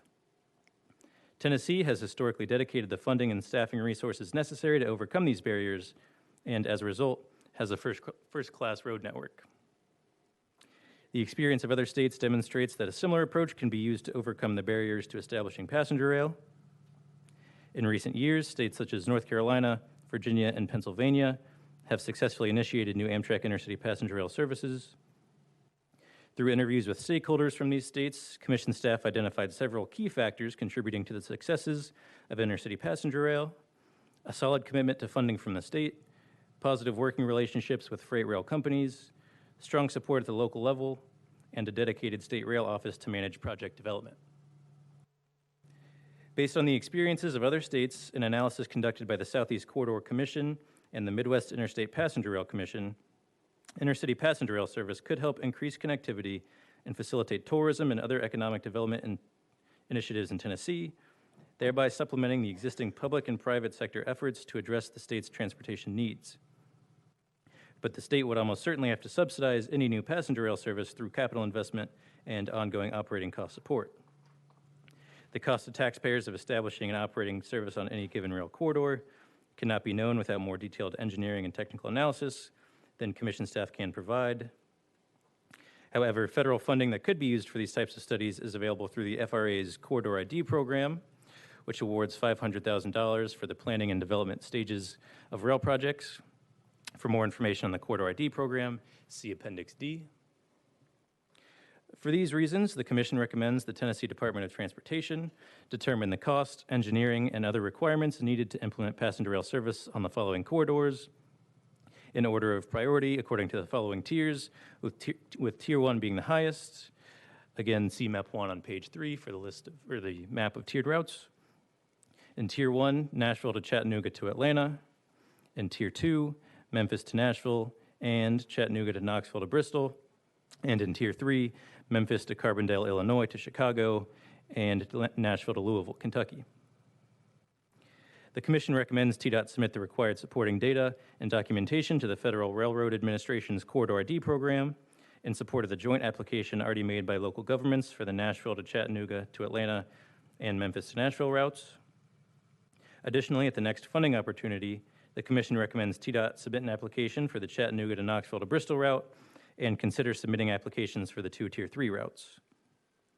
Further, the Commission recommends TDOT collaborate with the Virginia Department of Rail and Public Transportation, as the twin cities of Bristol, Tennessee and Bristol, Virginia often do, to identify opportunities to maximize the viability of both the Chattanooga to Bristol corridor and Virginia's effort to connect Bristol to the Amtrak Northeast Regional Passenger Rail Corridor.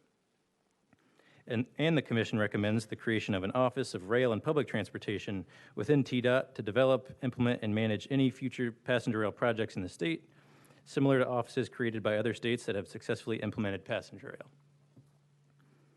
Additionally, there are alternatives to promote intercity mobility beyond personal vehicles and passenger rail, including travel demand management, airplanes, and intercity buses. While Tennessee has 6 commercial airports, none offer direct commercial flights to other cities within the state, and most of their flights are to destinations outside the Southeast region. New technologies in air travel, such as electric air taxis that would transport passengers between cities quickly, while using smaller regional airports, are also currently in early stages of development. Private intercity bus operators currently cover several routes connecting the state's largest cities. TDOT's most recent intercity bus needs assessment, which was completed in June 2021, reported that public transportation is available in all 95 counties of Tennessee, and that over 80% of Tennessee residents live within 25 miles of an intercity bus station. After surveying public transit providers and private bus operators and soliciting input from other stakeholders, TDOT determined that intercity bus service needs across Tennessee are being adequately met. But recommendations within TDOT's assessment indicate opportunities to better coordinate with city governments to ensure access to airports and partner with other stakeholders to provide last-mile connections between intercity bus stops and destinations.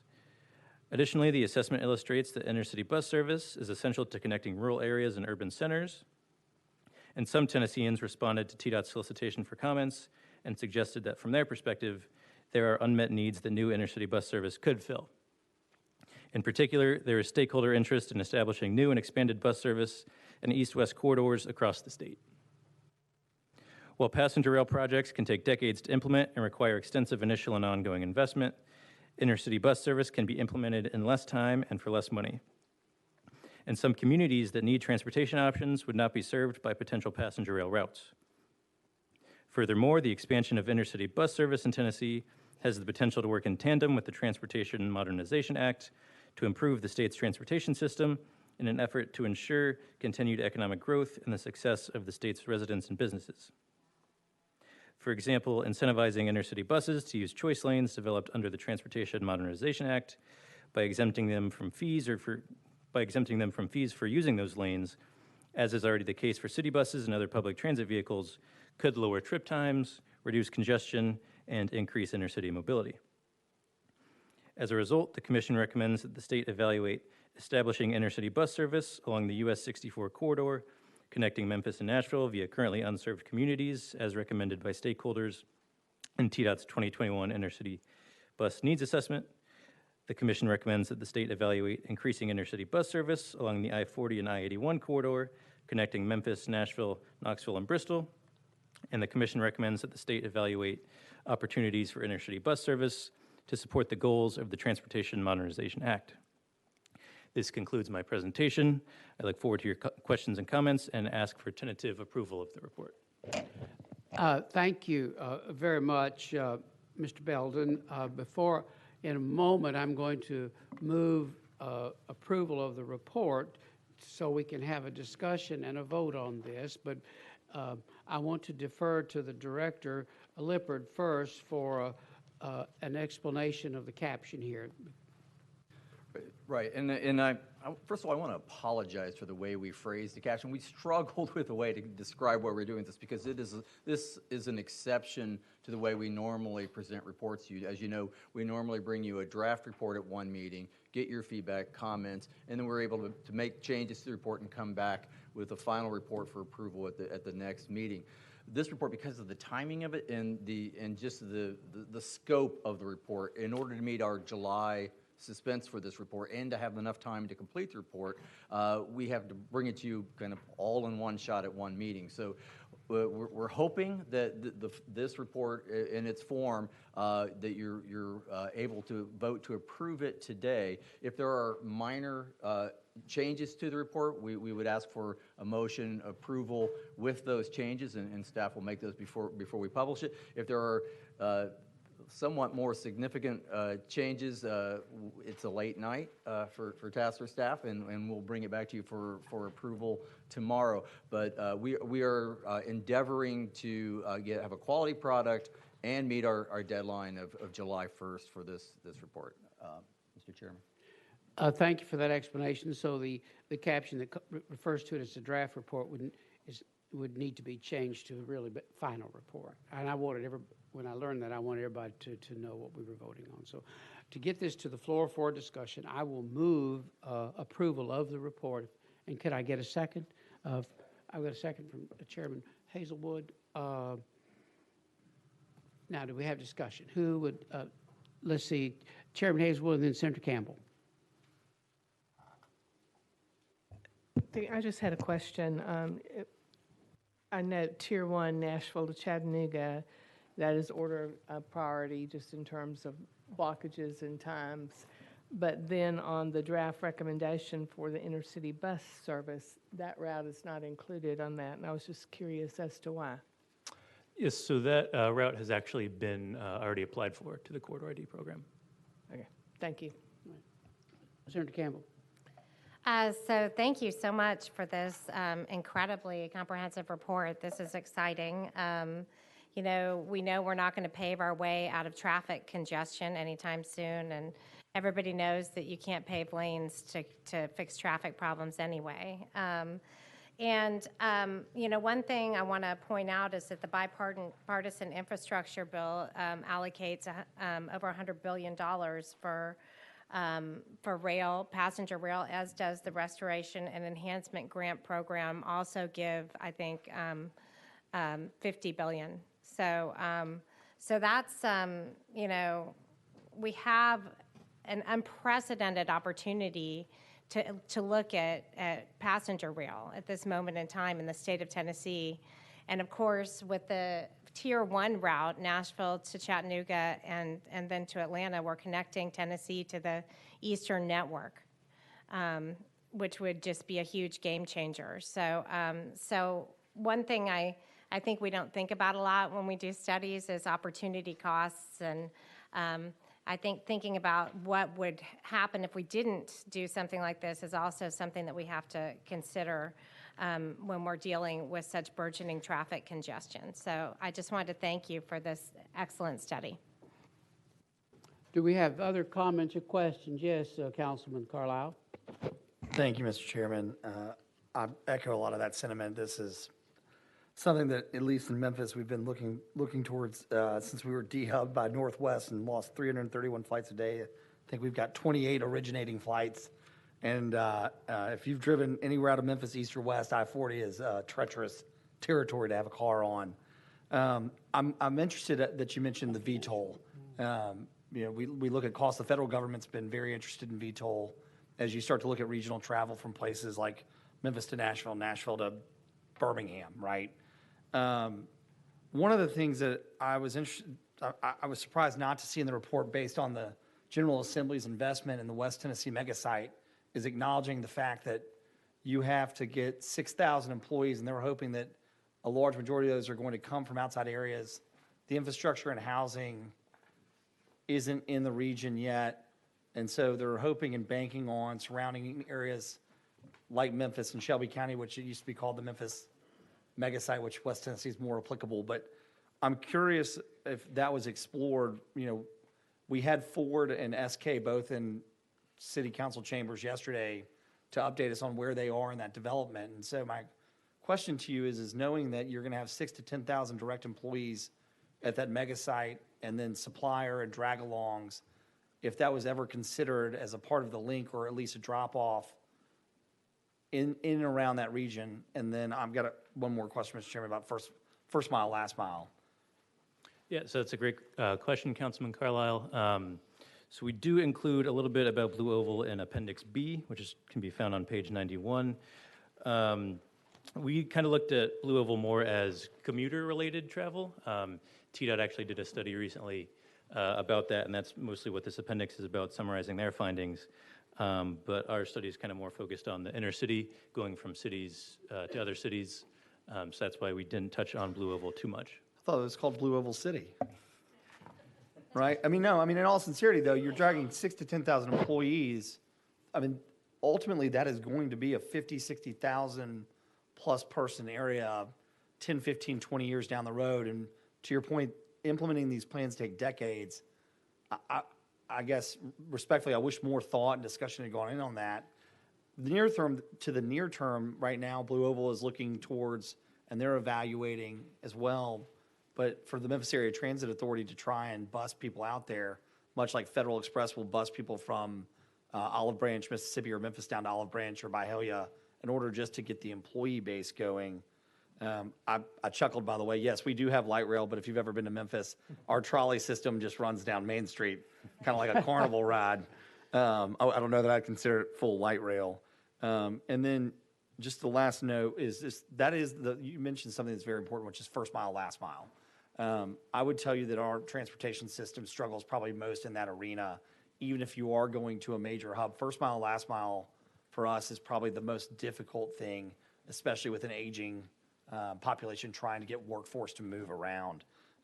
So it's a lot to consume in one meeting, but I appreciate what Dr. Lippert is saying about the need to move the report. But for me, it's just a lot to consume because it is a significant decision. And then from a real estate standpoint, for the last 10 years, I think every real estate analyst has acknowledged that the largest area of growth in the United States is going to be the Southeast. So I do find it important to make sure that Nashville is connected to the Eastern Seaboard as you look to try and move population.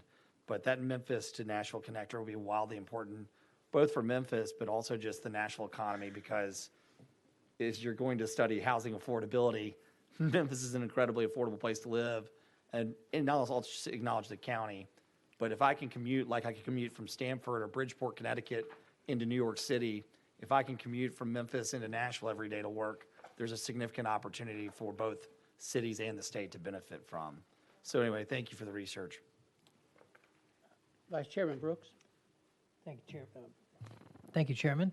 Mr. Belden, thank you for your report.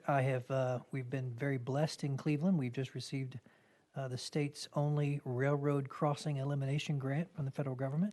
I've learned more in the last 2 weeks about railroad crossing jargon than I've ever cared to know before. And just glancing this report, I may have missed it, but help me. Is there any kind of reference or information regarding the rail traffic control studies that would have to be conducted with any host freight carrier? It has to be done and has to be funded. And is that included in this tentative report? So that's a good question, Vice Chairman Brooks. We don't mention the RTC study by name specifically, but that is definitely something that would need to be done by the host railroad. And we do have on page, let me see, look at my cheat sheet, on page 58, we have a project timeline figure, which you can see includes on that timeline time for host railroads to do their own studies. Thank you, Mr. Belton. And to your point, Councilman, thank you. Are there other questions or comments? Representative Crawford. Thank you, Mr. Chairman. And I may have missed it in the report, but just for my own knowledge, what is our participation rate on that intercity bus service we're providing? Do we have any idea how many people are taking advantage of that at this time? Which bus service exactly? Well, the whole project is what I'm looking for, but I would just be curious in what we have and what we're running now. I'm just trying to get a basic understanding of how many people are taking advantage of this. So I don't believe we have the numbers of the amount of people using the intercity buses in Tennessee. We do have kind of a comparison in the report. I think it's mentioned on page 68. We talk about in Virginia, something that they did was they looked at their intercity bus needs assessment, and they decided there were unmet needs, and they decided to fill those gaps with their own state-sponsored buses. And there we have ridership numbers. That's mostly along the I-81 corridor. Annual ridership was projected to be about 7,000 passengers.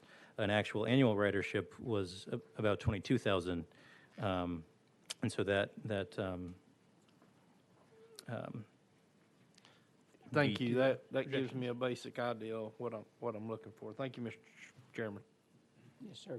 Are there other questions or comments about the report? I see none. Are we ready to take a vote? I think that the motion, it is a voice vote. Those in favor of the final report for review and on passenger rail and mobility will say yes, and those opposed shall say no. So all those in favor say aye. Aye. Those opposed, nay. There's none. I believe it passes unanimously. Thank you. Okay. I believe now we are going to conduct the election of officers, and I'm going to turn the gavel over to the Vice Chairman. Thank you, Vice Chairman. Mr. Director, prior to my beginning this process, are there any instructions from you as the Executive Director? The only instructions are that we would just need a motion and a second for a candidate for office. And then we normally conduct it by voice vote unless there's a request for the vote to be tallied. Certainly. Mayor Waters, you recognize? Having heard that, I'm happy to nominate for re-election our chairman, Senator Ken Yeager. Commend Senator Yeager on the job he's done leading TACIR, and am glad to make that nomination. Thank you, Mayor. That is a proper nomination. It's been seconded, third, and fourth, as I saw. Fifth, there's a fifth. Move to close nominations. That's a proper motion. And that has been seconded. So we will close nominations for chairman on the one and only candidate on the ballot, Senator Ken Yeager. All in favor say aye. Aye. Opposed, like sign. Ayes have it. It is unanimous. Congratulations, Mr. Chairman. Thank you. Thank you. Oh, thanks. Thank you. Thank you very much. It's really an honor to serve in this capacity, and I appreciate your confidence very much. Thank you. And now I'm going to open the floor for nomination for vice chairman. And Mayor Anderson, you're recognized. Thank you. Because he's the home of the M&Ms, and I would like to see Mayor Brooks continue on as our vice chairman of our TACIR board. Mayor Kevin Brooks has been nominated for vice chairman. Is there a second? Mr. Clifton? Second, thank you. On proper motion and second, Mayor Brooks has been nominated. Are there others? There being none, we'll take a voice vote on the nomination of Mayor Kevin Brooks for vice chairman of TACIR. So those in favor say aye. And those opposed, nay. Passes unanimously. Congratulations.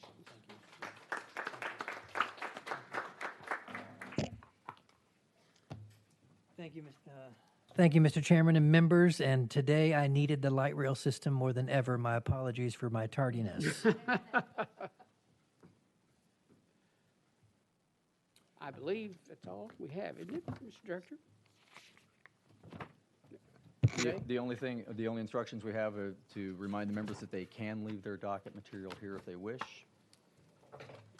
And I want to, before we leave, we're going to adjourn in just a moment, but I do want to call your attention tomorrow. We have a really good panel discussion with some very fine panelists put together tomorrow for us to hear from. But that said, if there's no other discussion or business, we'll adjourn to tomorrow at, I believe, 8:30. Is that right? I'll be here early. Okay.